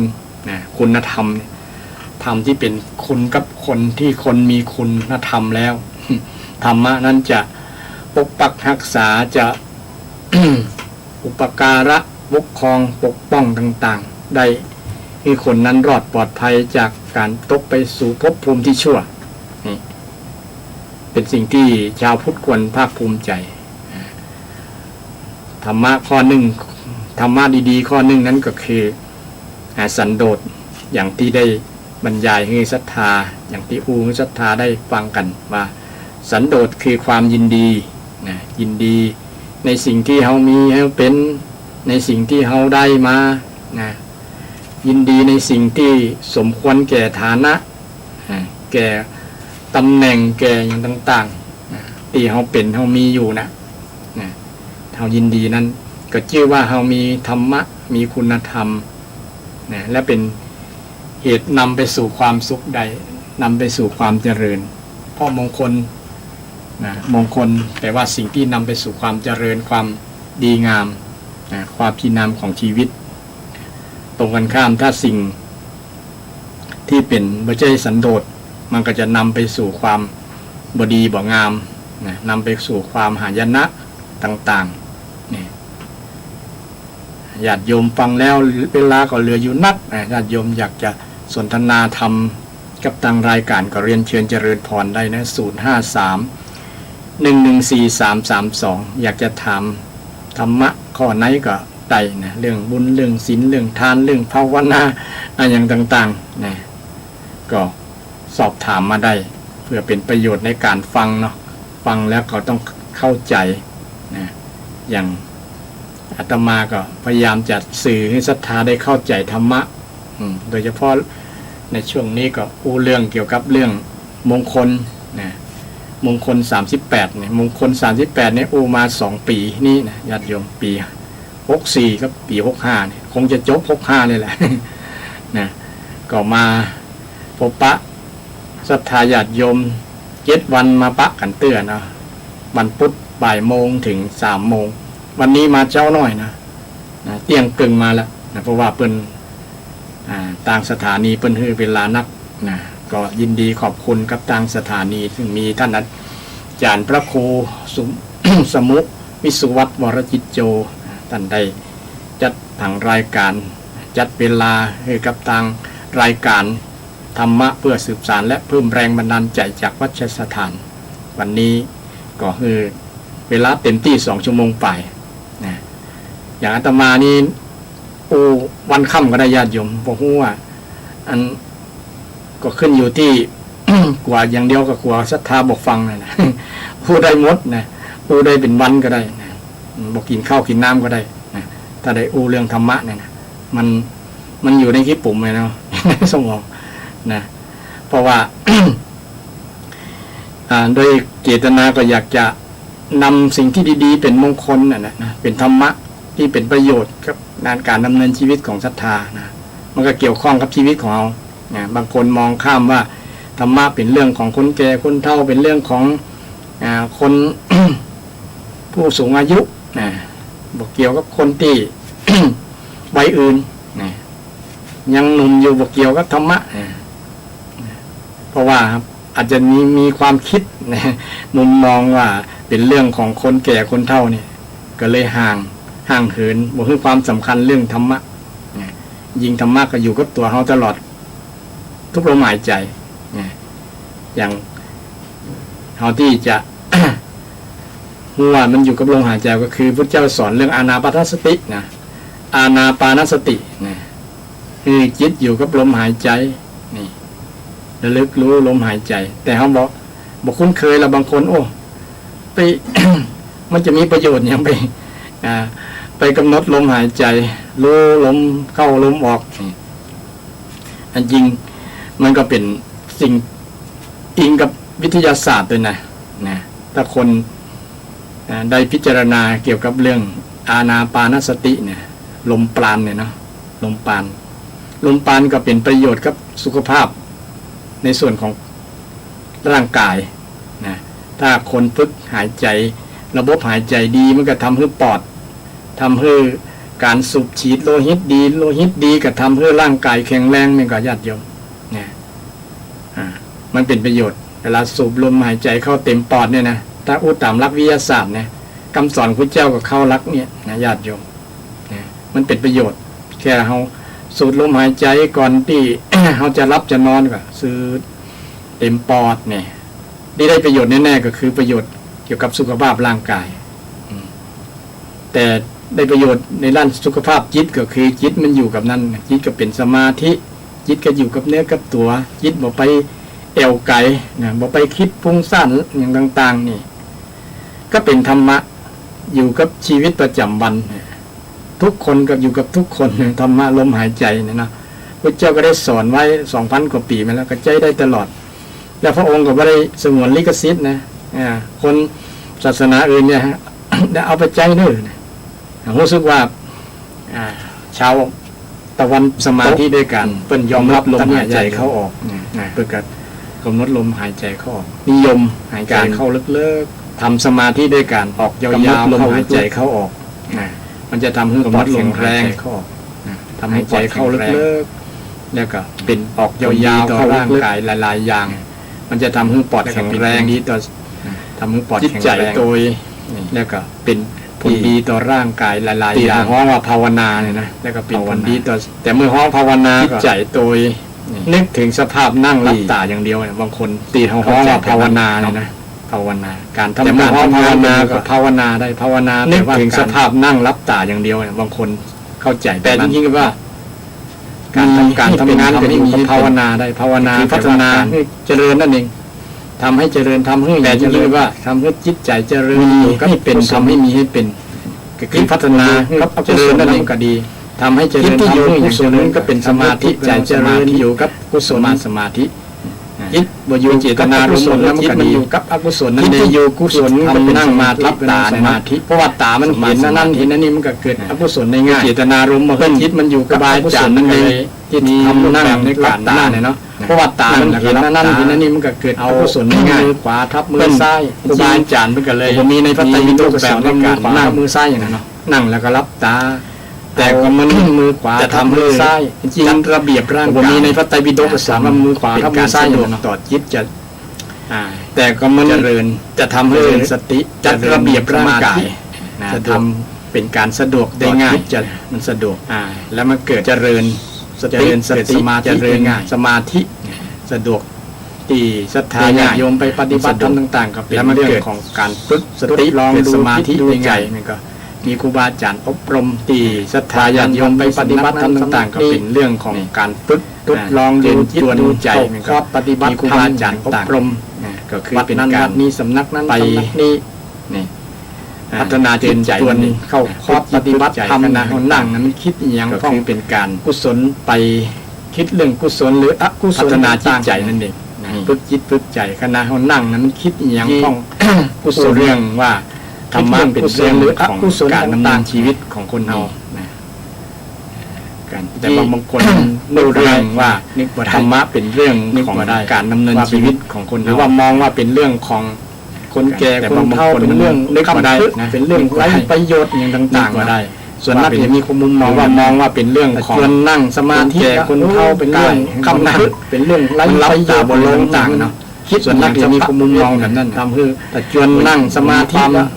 ประสงค์อยากจะนั่งอยากจะมันรับตาบนลงเนี่ยมันแต่คิดอย่างเจตนารมณ์จริงๆอย่างนั้นเป็นทำสมาธิก็คือประสงค์อยากจะนั่งคิดบ่อยากจะทำอย่างประมาณนั้นกิเลสนั่นเองแต่เจตนารมณ์ส่วนนี้นะเป็นคือทำสมาธิคือจิตมันอยู่กับเนี่ยจะได้จิตบ่อยู่กับเวลากิเลสนั่นเองทำอย่างก็ตามทำการทำงานเนี่ยแต่เรียนหนังสือเนี่ยถ้าคิดฟุ้งซ่านจิตมันอยู่กับฟุ้งซ่านกุศลกิเลสอย่างเล่นฟุ้งเวลาเราจะทำอย่างก็ตามทำการทำงานแต่เรียนหนังสือเนี่ยถ้าคิดฟุ้งซ่านต่างๆเนี่ยนะฟุ้งซ่านนี่มันเป็นกิเลสอย่างพยาบาทฟุ้งซ่านมันเป็นลำคาญอกุศลมันจะทำให้ละอ่อนเฮี้ยอย่างต่างๆเนี่ยนะบอกเก่งคิดพยาบาทเนี่ยการเลี้ยนบดีมันเป็นมีเกี่ยวกับเรื่องเกี่ยวความจะทำให้ละอ่อนเฮี้ยนสมาธิเรื่องใจในบอกเก่งนักเรียนนักศึกษาเลี้ยนบดีถ้ามีเกี่ยวกับเรื่องนักเรียนคนใดข้องกับหลานคนใดสมาธิใจในการฝึกเนี่ยนักเรียนนักศึกษาก่อนที่จะเข้าห้องเรียนนักเรียนคนใดลูกหลานคนใดน้อยสมาธิหายใจฝึกเนี่ยไปใจลมปานเข้าออกนะก่อนที่จะเข้าห้องเรียนเรื่องก่อนที่จะเรียนกันนั่งมันก็จะอยู่ในน้อยสูดลมที่จะรับนึกถึงลมปานเข้าออกความรู้ของจิตครูบาเป็นสมาธิเรื่องต่างๆครูบาอาจารย์ที่มันก็จะอยู่ในใจศาสตร์วิชาที่จะรับเอาน้อมรับความรู้ของแต่ก็ต้องมีสันโดษเช่นเดียวกันเวลาจะเรียนครูบาอาจารย์ที่สันโดษยิ่งจะประสิทธิ์ประสาทวิชาการปฏิเสธครูบาอาจารย์แล้วมันน้อมรับเบาละแต่ก็ต้องมีสันโดษเช่นเดียวกันเวลาจะเรียนอาจารย์สันโดษยินดีสอนถ้าปฏิเสธครูบาอาจารย์แล้วมันเบาละฟังประมาณนั้นปฏิเสธแต่ตั้งแต่แรกยินดีอาจารย์คนนี้สันโดษตั้งแต่แรกสอนยินดีในคำสอนของอาจารย์ไม่เคยฟังประมาณนั้นปฏิเสธการตั้งแต่แรกความยินดีเมื่อสันโดษตั้งแต่แรกนะมันยินดีนามต่างๆคำสอนของอาจารย์ครูบาอาจารย์ก็พลาดโอกาสที่จะได้ความรู้ความการดำเนินชีวิตเลยญาติโยมดีงามต่างๆทุกเพศทุกวัยจากครูบาอาจารย์ฉะนั้นทำความเข้าใจเห็นไหมว่าทุกอย่างเกี่ยวกับธรรมะนี้เกี่ยวกับการดำเนินชีวิตต้องเกี่ยวข้องกับชีวิตของคนทุกเพศทุกวัยลมหายใจฉะนั้นทำความเข้าใจเห็นไหมว่าฉะนั้นธรรมะนี้ที่สำคัญต้องเกี่ยวข้องสารนังคัจฉามิจริงๆอย่าลมหายใจเอาอยู่กับธรรมะฉะนั้นอยู่กับธรรมชาติเป็นสิ่งที่สำคัญใจก็เป็นธรรมะธรรมังสารนังคัจฉามิจริงๆอย่าที่เป็นเอาอยู่กับธรรมะสิ่งที่เอาอยู่กับธรรมชาติลมหายใจก็เป็นธรรมะวิธีปฏิบัติชาติอย่างหนึ่งธรรมชาติข้อนี้ว่าได้สิ่งที่เอาอยู่กับมันเจรณาลมหายใจกับวิธีปฏิบัติพระเจ้าได้เป็นประโยชน์ต่อสุขภาพธรรมชาติข้อนี้ว่าสุขภาพใจตัวการทำให้เรามีศรัทธามีความหายใจเข้าออกเนี่ยมันเป็นประโยชน์ต่อสุขภาพร่างกายตัวความสุขภาพใจตัวในเรื่องธรรมะจะทำให้เรามีศรัทธามีความเลื่อมใสอยากมันมีทัศนะมีความคิดที่ว่ามันสนใจให้ความไปใจเป็นประโยชน์เรื่องธรรมะเป็นเรื่องของคนแก่คนเฒ่านึงก็เลยมันมีทัศนะมีความคิดที่ว่ามันสนใจบ่เป็นประโยชน์เลยทำให้เป็นเรื่องของคนแก่คนเฒ่านี่ก็เลยทำให้ห่างรู้จักธรรมะของพระพุทธเจ้านำประโยชน์จากการเลยทำธรรมะภาพการภาวนาเนี่ยนะภาวนารู้จักธรรมภาวนาของพระพุทธเจ้าเป็นนำประโยชน์เรื่องของคนแก่คนเฒ่าเป็นเรื่องของการภาวนาเนี่ยนะภาวนาแปลว่าการทำให้มีให้เป็นภาวนาทำอย่างก็มีเป็นทำไม่ใช่เป็นเรื่องของคนแก่คนเฒ่าเป็นเรื่องของมีกุศลอยู่ในจิตภาวนาแปลว่าการทำให้มีให้เป็นก็ได้ทำกุศลทำอย่างก็มีเป็นทำชื่อว่าภาวนาจิตให้มันอะไร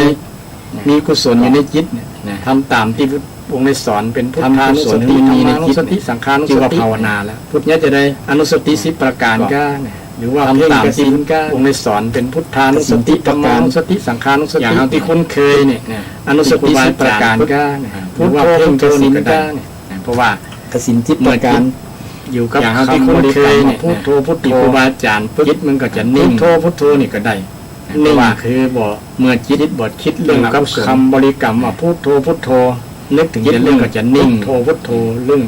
นิ่งเรื่องของพระพุทธเจ้าบทคิดเรื่องคุณงามความดีของพระพุทธเจ้านึกถึงแต่เรื่องทำให้จิตมันมีสมาธิเรื่องของพระพุทธเจ้าไปคิดถึงเรื่องงามความดีเรื่องที่มันทำให้บ้าวุ่นที่มันทำให้จิตมันมีสมาธิมันตกใจต่างๆถ้าจิตไปคิดถึงเรื่องอื่นๆเรื่องที่มันทำให้บ้าวุ่นคือมัน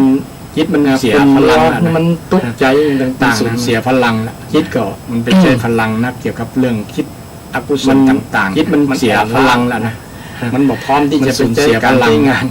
มันไปใช้พลังที่มีเรื่องสมาธินั้นจิตเป็นพลังต่างๆมันอ่อนล้า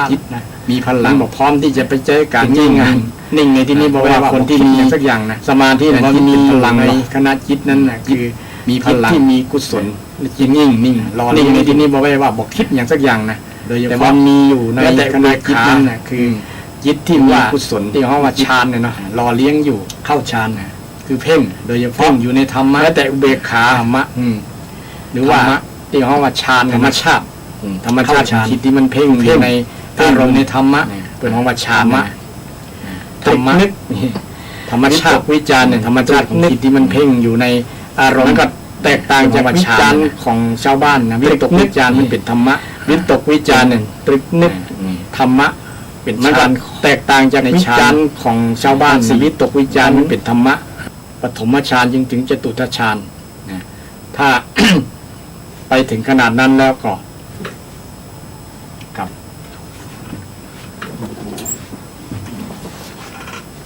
ครับถ้า ไปถึงระดับนั้นแล้วก็ถือว่าคนนั้นปฏิบัติได้ถึงขั้นสมาธิชั้นสูง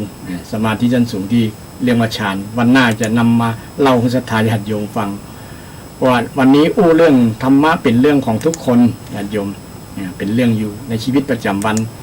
ที่ในเบื้องต้นเรื่องสันโดษเนาะสันโดษก็เป็นคุณธรรมธรรมะที่มันอยู่ใกล้กับศรัทธาญาติโยมทุกวันนะทุกคนนั่นแหละนะว่าลองตรวจตราดูว่าเขามีสันโดษกับเรื่องไหนพ้องสันโดษกับตัวเก่าสันโดษกับคนในครอบครัว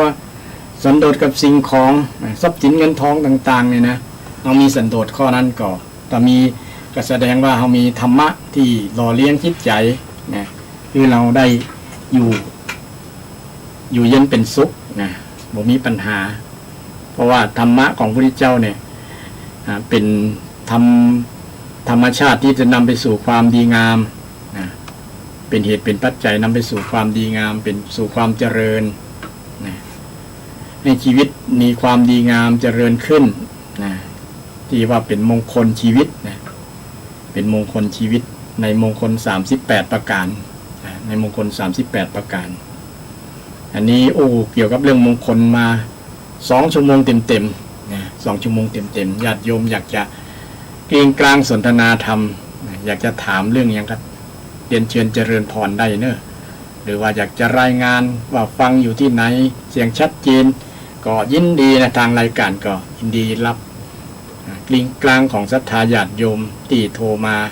อาจจะโทรมาให้กำลังใจฟังอยู่เนอะฟังทุกวันพุธญาติโยมหูฟังเทศน์ฟังธรรมก็ฟังตลอดอนุโมทนากับศรัทธาญาติโยมฟังกันประจำฟังประจำทุกวันพุธตั้งแต่บ่ายโมงถึง3 โมงทางรายการมีท่านอาจารย์พระครูประภัสชัยคุณเจ้าคณะตำบลสันปุเลยเขต 2เจ้าวาดวัดชัยสถานหรือว่าวัดป่าเสาน้อยกับอาตมาภาพพระครูสิริอมราภิรัตน์วัดสันอุ้มเชิงดอยสะเก็ดเชียงใหม่ได้มาจัดรายการสดๆนี่กับศรัทธาญาติโยมสามารถโทรศัพท์มาแจ้งความชัดเจนก็ได้มาถามปัญหาธรรมะถามปัญหาเรื่องศีลเรื่องบุญเรื่องกุศลเรื่องอย่างต่างๆได้หมดนะญาติโยมแต่บ่อยากจะให้โยมถามเรื่อง การเมืองเนาะเพราะว่าการเมืองนี่จะทำให้มันเครียด อาตมาก็บอกข้องเรื่องการเมืองนะการเมืองนะการเมืองเรื่องนั้นเรื่องนี้แต่ยิ่งการเมืองกับเรื่องธรรมะก็อันเดียวอันก็เข้ากันอยู่ก็เกี่ยวข้องกันอยู่นะสังคมเพื่อสังฆะสังฆะเพื่อสังคมนะสังฆะกับสังคมก็ต้นตาใส่กันสังคมก็คือการเมืองนั่นแหละญาติโยมนะก็อยู่เป็นจะได้นะอยู่สุขสบายดีกับมันก็เกี่ยวโยงกับสังฆะอยู่แล้วนะต้องข้องต้องอยู่ ต้องมีปฏิสัมพันธ์กันกับพระสงฆ์องค์เจ้าอยู่แล้วเนาะตั้งแต่เกิดจนตายเนี่ยก็ต้องเกี่ยวข้องกับวัดกับวาเนี่ยชาวบ้านเนี่ยชาวบ้านก็ ชาวบ้านก็อันเมื่อการเมืองก็อันเดียวกันเนาะการเมืองท้องถิ่นกันระดับประเทศก็อันเดียวกันนะเป็นเรื่องต้องมีแต่คน ที่ทำการเมืองก็ต้องมีธรรมะตัวนะต้องมีธรรมะ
จริงเป็นลักษณะนั้นคนที่ทำการเมืองนะเพราะว่ามีความพร้อมแล้วอย่างพร้อมแล้ว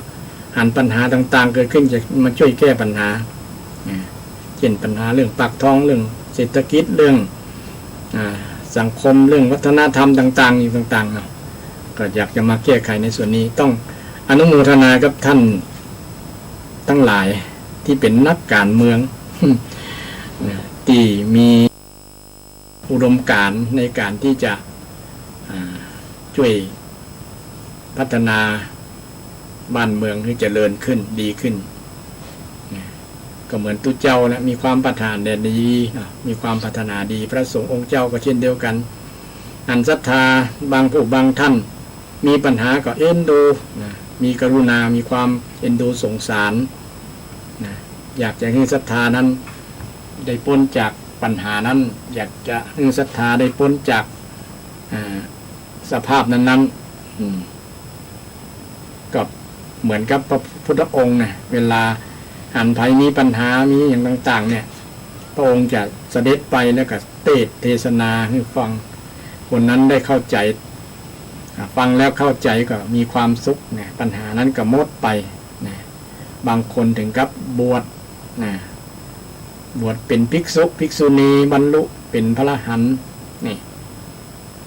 ก็ในฐานะเป็นพระสงฆ์เป็นลูกศิษย์พระพุทธเจ้านะเป็นพุทธสาวกเป็นผู้ฟังเป็นผู้ฟังคำสอนของเป็นผู้เล่าเรียนคำสอนของพระพุทธเจ้าแล้วก็ได้นำธรรมะนั้นที่ได้ศึกษามาก็มามาจารกับศรัทธาท่านผู้ฟังทั้งหลายได้ฟังกันเพื่อเป็นประโยชน์ต่อท่านผู้ฟังบางคนก็มีปัญหาต่างๆทุกคนเกิดมามีปัญหาความเศร้าใจมีปัญหาต่างๆนานาเนี่ยปัญหาเรื่องเศรษฐกิจเรื่องลูกเรื่องหลานเรื่องการงานเรื่องสภาพอย่างนั้นนะญาติโยมเนาะมันต้องมีอยู่ด้วยกันก็ต้องมีปัญหาทีนี้เขาจะแก้ปัญหาจะได้ที่มันมีแล้วก็ต้องนี่แหละคำตอบก็คือธรรมะญาติโยมธรรมะนี่เป็นคำตอบสุดท้ายเลยแหละนะถ้าเราบ่มีธรรมบ่ปฏิบัติธรรมบ่เอาคุณธรรมไปใจแล้วนะมันก็บ่ยุติสักเตื้อนะมีแต่เพิ่มปัญหาขึ้นเรื่อยๆนะคำตอบสุดท้ายที่จะ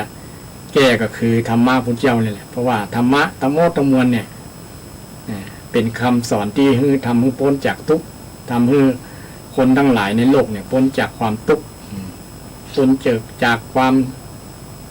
ในที่สุดพ้นจากความตาย ความตายความแก่ความเจ็บความตายในพ้นได้นะถ้าได้มาศึกษาคำสอนของพระพุทธเจ้านะเพราะว่าที่ว่าพ้นจากความแก่ความเจ็บความตายก็คือถ้าคนบรรลุพระอรหันต์แล้วจะไม่ได้เกิดเมื่อคนบ่เกิดแล้วก็จะบ่แก่บ่เจ็บบ่ตายนะแต่ที่สำคัญช่วงที่อยู่ยังมีชีวิตอยู่เนี่ยเขาจะยากจะใดนะเมื่อเขาเกิดมาแล้วนะย่อมมีปัญหาแน่นอนโดย แต่พอเขาอยู่รวมกันเป็นมนุษย์สังคมสังคมมนุษย์ที่อยู่รวมกันเปิ่งป้าอาศัยกันอย่างต่างๆย่อมมีการกระทบกระทั่งมีพิษกันพ่องยังพ่องเนาะเนี่ยเขาจะอยู่จะได้มีสันติสุขสันติสุขพอมีปัญหากันเนี่ยที่สำคัญก็คือธรรมะนี่แหละเป็นคำตอบสุดท้ายนะคำตอบสุดท้ายธรรมะอย่างต้นรายการก็นำธรรมะมงคลชื่อว่าสันโดษนะสันโดษเป็นมงคลในมงคล38ประการที่เป็นมงคลชีวิตไทยสร้างสันโดษให้เกิดขึ้นในจิตในใจแล้วก็เป็นการแก้ปัญหาหลายๆอย่างนะหลายๆอย่างที่มีอยู่นั้นเช่นปัญหาครอบครัวเนี่ยสันโดษก็แก้ได้นะปัญหาเช่นศรัทธารักสันโดษรักเดียวใจเดียวเนี่ยมีสันโดษรักกันบ่นอกใจกันนี่เพราะว่ามีสันโดษมีความยินดีต่างคนต่างยินดีด้วยกันปัญหาในครอบครัวก็จะมีโดยเฉพาะปัญหาเรื่องสามีภรรยานอกยิดนอกใจกันเนี่ยถ้ามีสันโดษแล้วก็ครอบ มันก็บ่มีปัญหาครอบครัวจะอบอุ่นมีความสุขลูกหลานก็จะอบอุ่นสบายจิตสบายใจม่วนอกม่วนใจคนรอบข้างก็จะสบายใจตัวยินดีตัวนะโอ้สามีบ้านนั้นภรรยาบ้านนั้นสามีภรรยาบ้านนั้นเพิ่นฮักกันดีเพิ่นมีสันโดษกันเนาะเพิ่นบ่นอกใจกันเพิ่นฮักกันแต่ว่าถือไม้เท้ายอดทองกระบองยอดเพชรก็ยังบ่มีปัญหากัน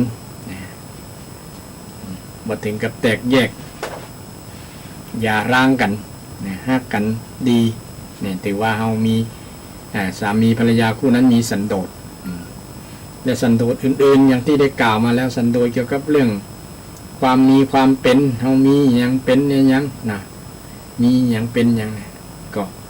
สร้างความยินดีให้มีในจิตในใจเราก็จะทำให้เรามีความสุขได้ทำมีความสุขได้ส่วนหนึ่งนะคนที่มีปัญหาอยู่ก็เพราะว่าบ่มีความสันโดษบ่มีความสันโดษแล้วก็ที่สำคัญก็ได้อธิบายในเบื้องต้นว่าความสันโดษนี่บ่ใช่มักน้อยมักน้อยนี่คือบ่มักมาก ตรงข้ามกับความบ่มักมากแต่สันโดษนี่ตรงข้ามกับความยินร้ายยินดีตรงข้ามกับยินร้ายกับตรงข้ามกับยินดีถ้าใครมีความยินดีคนนั้นก็มีสันโดษใครมีความยินร้ายคนนั้นก็ บ่มีสันโดษหรือว่ามีสันโดษแบบมิจฉาสันโดษมิจฉาสันโดษคือไปสันโดษไปยินดีกับสิ่งที่มันบ่ถูกบ่ต้องนะผิดศีลธรรมผิดกฎหมายนะไปยินดีแบบนั้นนะเป็นค่าคล้ายๆมีค่านิยมที่ผิดๆนะทำให้เกิดปัญหาชีวิตได้ฉะนั้นก็ฝากสันโดษไว้ในฐานะเขาเป็นชาวพุทธในอย่างน้อยเขาก็เข้าใจความหมายของว่าสันโดษก็คือยินดีถามตัวเก่าเขายินดีในชีวิตเขาก็ยินดีในสิ่งที่เขามีเขาเป็นก็เขามีอย่างดีพ่องอย่างพ่องก็หาสิ่งที่ดีๆมีนักหลายญาติโยมถ้าหาบ่เจอกับเปรียบก็คนเนี่ยเปรียบคนเนี่ยทั้งต่ำอย่างที่ได้กล่าวมาแล้วนะถ้าเปรียบธรรมก็คือเปรียบคนมีธรรมชั้นสูงกว่าเฮาชั้นโสดาบันชั้นสกทาคามีอนาคามีเปรียบคนดีๆ เพราะจะได้เป็นต้นแบบให้เราได้พัฒนาต่อไปพัฒนาเหมือนคนที่มีคุณธรรมสูงมีความดีงามสูงนี่จะได้เป็นเหตุนำไปสู่การพัฒนาสู่ความสุขทำให้เจริญทำให้เจริญส่วนโดดนี้ก็บ่คัดขวางต่อความเจริญคนถ้ามีความยินดีแล้วมันก็ทำให้บ้านเมืองพัฒนาแต่ถ้าบ่มีสันโดษนี่ทำให้บ้านเมืองหายนะมีแต่ปัญหาได้เยอะแยะมากมายฉะนั้นต้องทำความเข้าใจยังไงสันโดษไม่ใช่ความมักน้อยมักน้อยไม่ใช่ความสันโดษต้องท่องไว้ขึ้นใจเลยเพราะถ้าเอาไปมีความคิดว่าสันโดษคือความมักน้อยเขาก็จะมันจะฝืนเนี่ยมันจะปฏิบัติผิดแต่ที่เขาอยากจะมีสันโดษกับบ่อยากมีแล้วว่ามันเป็นธรรมะของทุตเจ้าเลยนะสันโดษของพระเจ้าทุตเจ้าจะสันโดษจะได้จะมีความคิดแบบนี้นะจริงสันโดษยินดีกับเป็นของศรัทธาญาติโยมนำไปใช้ได้ทุกเพศทุกวัยนะอย่างที่ยกตัวอย่างบ่อยๆศรัทธาและสันโดษยินดีในสามีภรรยาใน ในครอบในครัวในสิ่งที่เรามีเราเป็นนี่เป็นเรื่องสันโดษเป็นความยินดีนะภาษาไทยก็คือความยินดีถ้าไปมีความยินร้ายก็ตรงกันข้ามกันนะยินร้ายอย่างก็ยินร้ายนะยินร้ายอิจฉาตาร้อนอิจฉาตาร้อนไปเนี่ยนะเป็นกิเลสอย่างอื่นตัวมานักหลายนะเห็นแทนที่จะยินดีนะก็มีแล้วบางคนนะบ่ยินดีกับสามีภรรยากันด่ากันยังมายังหมูยังควายอยู่กันแบบบ่มีสันโดษกันนะเนาะบ่เคารพกันบ่มีความเคารพตัวเองบ่มีมงคลข้อนั่นตัวเนาะบ่ฮึเกียรติกันตัวน่ะสามีภรรยาต้องมีความฮึเกียรติกันยกย่องกันเนี่ยบอกควรกล่าวคำที่เป็นพรุษวาทนะเจ็บช้ำน้ำใจเหมือนกับบ่ใจผัวเมียกันเหมือนกับบ่ฮักกันคืออันจริงก็บ่มีสันโดษในจิตในใจนั่นน่ะถึงว่าได้อย่างนั้นน่ะถ้ายินดีกันมันถึงบ่ว่ากันเนาะยินดีกันแล้วล่ะนะมีความรู้สึกที่ดีต่อกันปรารถนาดีต่อกันมันถึงบ่ว่ากันมันถึงบ่ด่ากันนะบางครั้งแม้แต่สามีทำผิดเสี่ยงอย่างเด้อนะภรรยาก็ให้อภัยได้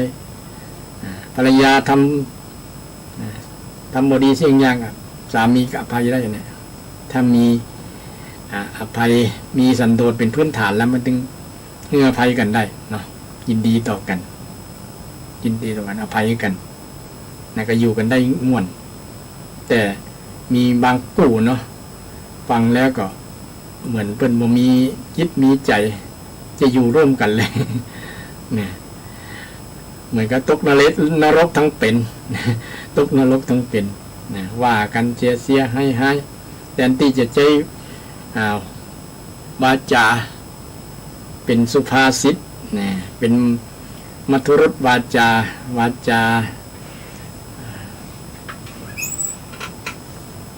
าที่ฟังแล้วมันชุ่มฉ่ำจิตใจมันชื่นเย็นมันหวานนะเหมือนน้ำตาลน้ำอ้อยเป็นเครื่องชโลมจิตชโลมใจแต่มีแต่กรรมด่ากรรมว่ากรรมนินทากรรมต่างๆนานาทำให้มันบ่เจริญใจมันทำให้ใจออกห่างกันถึงแม้จะตัวจะอยู่ไกลกันแต่ใจมันห่างออกกันติ๊กๆกันนะมันมีวันบางครั้งมันอาจจะระเบิดได้นะระเบิดใส่กันมันก็มีแต่ความหายนะระเบิดใส่กันมันมีแต่ความเสียหายบ่มีผลดีกับสักคนนะถ้าเราอยากจะมีความสุขก็ต้องสร้างสันโดษสามีภรรยาก็สร้างสันโดษในจิตในใจต่างคนต่างมีสันโดษยินดีต่างมีความยินดีกันนะยินดีเรื่องดีๆกันบางครั้งกับคนเราก็มีข้อบกพร่องนะธรรมดานะดีพ่องบ่ดีพ่องนะมันก็มีกันทุกคนนะข้อดีข้อเสียนะส่วนที่ชั่วอย่าไปโลภเขาเลยนะมองคนเด็ดสิ่งดีๆส่วนดีหลวงพ่อพุทธทาสว่านะ มองในสิ่งที่ดีๆข้อดีเขายังมีเยอะแยะมากมายแต่เฮาก็บอกว่าส่วนนักจะไปมองสิ่งที่ข้อบกพร่องกันเลยเอามาเป็นประเด็นมาเล่ามาว่ากันมาด่ากันอย่างต่างๆเนาะทำให้มันจิตใจเศร้ามองจิตใจหดหู่บ่มีกำลังจิตกำลังใจในการที่จะสู้ต่อไปนะแต่ที่จะห้ามกำลังจิตกำลังใจกันช่วยอู้กันกำอู้นี้มันเป็นสิ่งที่สำคัญนะศรัทธาญาติโยมมันเป็นน้ำทิพย์ชโลมใจเราฟังแล้วมันมีพลังนะมีพลังทางจิตทางใจมีกำลังใจเกิดขึ้นนะคนที่อู้มีศิลปะในการอู้เนาะอู้คนฮักกันให้คนดีกันเนี่ยสุดยอดละนะแต่ต้องมีพื้นฐานคือเมตตาเนาะปรารถนาดีสามีต้องมีเมตตาต่อกันอย่างเดือนเนี่ยมีเป็นเดือนแห่งความรักเนาะเราจะนึกถึงอดีตที่เราเคยมีความรู้สึกดีๆต่อกันปรารถนาดีต่อกันเนี่ยเอาความรู้สึกนั้นนะเรียกร้องนะเราทำได้นี่นะปูได้เนี่ยแต่เราบ่ทำ เราเลือกทำในสิ่งที่มันเป็นผลเสียซึ่งกันและกันนะมันบ่เป็นผลดีต่อกันและกันเลยนะเราสามารถปรับได้เนี่ยนะเราเลือกทำได้นะเราเลือกเกิดบ่ได้แต่เราเลือกทำได้เราจะเลือกทำดีทำชั่วก็อยู่ที่ตัวเราเลยแหละจะสูงจะต่ำอยู่ที่ทำตัวจะดีจะชั่วหรืออยู่ที่ตัวเราทำเนี่ยนะจากนั้นก็ฝากให้ศรัทธาญาติโยมท่านทั้งหลายที่มีปัญหาเรื่องเกี่ยวกับการคู่ครองนะสามีภรรยาที่บ่เข้าจิตบ่เข้าใจส่วนหนึ่งมาจากความบ่ยินดีไม่มีศรัทธาสันโดษไม่มีความยินดีไม่มีสันโดษต่อกันนะฉะนั้นสันโดษจึงเป็นเรื่องคุณธรรมประจำครอบครัวประจำบ้านครอบครัวไหนขาดสันโดษครอบครัวนั้นก็มีปัญหาลองทบทวนไตรตรองดูไผมีแล้วก็จงภูมิใจเด้อก็ยินดีกับศรัทธาตัวนั่นสันโดษกับศรัทธาตัวที่มีคู่ครองมีสันโดษด้วยกันเนาะสามีภรรยาฮักกันยินดีต่อกันมีความปรารถนาดีต่อกันเนี่ยเห็นดูกันมีธรรมะมีคุณธรรมเหมือนกันเสมอกันอยู่ด้วยกันฮักกันถึงแม้จะอายุเข้าเลข6เลข7ไปแล้วก็ยังดูดีดูงามดูเหมาะสมแก่วัยก็ยังฮักกันด้วยคุณธรรมด้วยความงามความดีนะด้วยคุณงามความดีคือสุดท้ายแล้วก็อยู่เรื่อยๆคุณงามความดีนั่นแหละศรัทธาท่านผู้ฟังทั้งหลายนะเพราะว่าคุณงามความดีเนี่ยจะผูกพันจิตใจของคนเราเพราะว่าอย่างอื่นสังขารร่างกายมันเสื่อมโทรมไปเรื่อยๆเนาะมันจะมัดใจกันบ่ได้นะร่างกายเนี่ยนะ เพราะว่าแต่ก่อนเคยสวยเคยหล่อเคยงามแต่เมื่อแก่ตัวลงแล้วความสวยความงามมันหายไปหมดเสี่ยงไปหมดมันเสื่อมไปเหลือแต่ความเหี่ยวย่นเหลือแต่อย่างต่างๆมันเสื่อมไปหมดนะทีนี้อย่างที่จะยึดใจกันจะครองยึดครองใจกันก็คือเนี่ยความดีต่อกันนี่แหละความปรารถนาดีความเมตตาความฮักเป็นคุณธรรมทั้งนั้นญาติโยมความดีต่อกันนึกถึงความดีต่อกันนี่จะทำให้สถาบันครอบครัวมั่นคงถือไม้เท้ายอดทองกับบองยอดเพชรนะศรัทธาญาติโยมนะจะทำให้ชีวิตมีคุณภาพนะชีวิตมีความสุขนะโดยเฉพาะบั้นปลายชีวิตเลยถ้าเขาบอกมีคุณธรรมมาจนลงจิตใจมานะมาเลี้ยงหล่อเลี้ยงจิตใจนะญาติโยมมันก็จะเป็นชีวิตที่สูญเปล่านะเพราะว่าชีวิตเขาก็เป็นตกอยู่ในอนิจจังทุกขังอนัตตาเนาะมันก็เสื่อมไปอย่างที่ว่านะอนิจจังทุกขังนั้นนะไม่เป็นสิ่งที่ไม่แน่นอนนะสิ่งที่เขาเคยมีมันก็พลาดพลาดจากชีวิตของเราไปนะสิ่งที่เขาเคยได้มันก็หมดไปเขาก็เจอมาหมดแล้วเนาะแต่สิ่งที่อยู่กับเขาก็คือคุณงามความดีคุณธรรมสิ่งต่างๆบุญกุศลต่างๆที่เ เราได้สั่งสมได้ทำและ ในอดีตและปัจจุบันนี่แหละเป็นสิ่งที่จะเป็นที่พึ่งนะเป็นที่พึ่งตั้งจิตตั้งใจเป็นที่พึ่งตัวเฮาแม้แต่เฮาบางครั้งนี่อยากจะพึ่งลูกพึ่งหลานนะลูกหลานกับมาตายละเขาก็มีบางคนเนาะแม้แต่บทตายละเขายัง ยังมันเนรคุณนี่ก็ยังดูข่าวเมื่อวานโอ้ลูกฆ่าพ่อลูกฆ่าแม่โอ้เป็นตีสลดหดหูเพราะเนี่ยมันบ่มีคุณธรรมนะญาติโยมมันทำให้เกิดคดีมาตุคาตปิตุคาตทำให้เกิดความสลดหดหูใจกับคนที่ดูได้ฟังกันนะส่วนหนึ่งมันบ่ได้อบรมบ่มีธรรมะธรรมโมนั่นแหละญาติโยมฉะนั้นศรัทธาท่านผู้ฟังทั้งหลายที่ฟังหรือว่าศึกษาธรรมมีธรรมคุณธรรมแล้วก็เอื้อเฟื้อเผื่อแผ่บอกลูกบอกหลานเขาบอกฟังก็บอกมียังญาติโยมเขาดูเหมือนเฉยกับบอกฟังบ่อยบอกบ่อยๆนะฟังบ่อยๆว่าธรรมะนี่เป็นสิ่งสำคัญนะลูกเน้อนะเป็นคุณธรรมที่เป็นที่พึ่งของคนเฮาบ่มีอย่างที่ยึดเหนี่ยวจิตใจได้กับคุณงามความดีคือคุณธรรมความดีทั้งหลายที่เป็นสิ่งที่เพิ่งตั้งจิตตั้งใจเนี่ยก็ฝากฝังกับลูกกับหลานบ่อยๆโดยเฉพาะแม่อุ้ยปออุ้ยทั้งหลายนะเล่านิทานธรรมะนี่ลูกหลานฟังอย่างแม่อุ้ยอาตมาแม่อุ้ยอาตมาเคยเล่านิทานเป็นธรรมะเนี่ยอาตมายังจำได้ทุกเรื่องนะจำได้ทุกเรื่องแล้วก็มีอย่างต่างๆคติธรรมต่างๆเนี่ยมาเล่าให้ฟังเนี่ยก็ได้นำมาจาก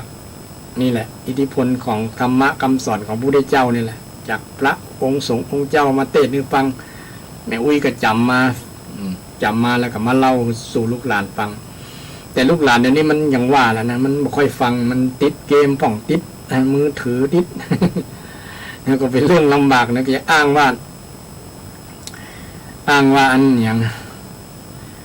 การบ้านพ่องนี้ยังพ่องเนาะแต่ก่อนหลานกับปุ้ยนี่นอนตัวกันละนอนปุ้ยก็กล่อมจนรับนะนิทานให้ฟังจนลูกหลานติดนิทานเนี่ยบางคนติดนิทานนี่ก็อยากจะลื้อฟื้นความวิถีชีวิตแบบก่อนๆที่ศรัทธาญาติโยมได้ไปใจนะแต่บ่มีไผก็เล่าให้ตัวเก่าฟังอะไรเล่าคนรอบข้างฟังบ่มีหลานก็เล่าให้ลูกบ่มีลูกก็เล่าให้หลานให้คนอื่นๆนะญาติถ้าไปสนทนาธรรมกันนะเรื่องธรรมะธรรมโมเนี่ยแหละดีแต่บางคนก็ไม่ชอบฟังนะธรรมะธรรมโมกินแตนเข้าได้ก่อนวันนั้น ก็จะมีความคิดแบบนั้นคือมองข้ามความดีงามมองข้ามธรรมะก็เลยเป็นการพลาดโอกาสคนที่ปฏิเสธธรรมนะคนที่ห่างธรรมเป็นคนเสื่อมนะคนที่ห่มธรรมเป็นความเจริญนะเป็นความเจริญฉะนั้นวันนี้ได้นำธรรมะสารธรรมคำสอนที่เป็นมงคลชีวิตเรื่องสันโดษเรื่องสันโดษมา2 ชั่วโมงป่ายนะข้างแหม3-4 นาทีถ้าญาติโยมอยากจะกิ้งกลางมาก็ได้เด้อ053114332นะ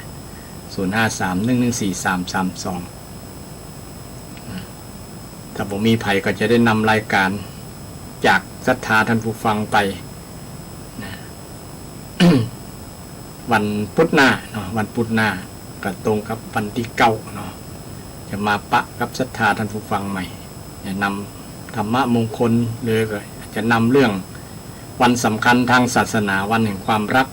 วันมาฆบูชามาเล่าศรัทธาญาติโยมได้ฟังกันในวันพุธหน้าต่อไปสำหรับวันนี้ก็อวยพรให้ศรัทธาท่านผู้ฟังทั้งหลายที่รับฟังรายการธรรมะเพื่อสืบสานและเพิ่มแรงบันดาลใจจากวัดชัยสถานทุกท่านทุกคนได้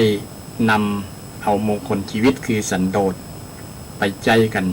เพื่อเป็นประโยชน์ส่วนที่ผลให้กับชีวิตครอบครัวสังคมประเทศชาติต่อไป แล้วก็ขออวยพรให้ทุกท่านมีสุขภาพแข็งแรงนะมีจบมีใจเจริญด้วยอายุวันนะสุขะภระปฏิภาณธรรมสารคุณสารสมบัติงอกงามไพบูลย์ในพระพุทธศาสนาขอเจริญพร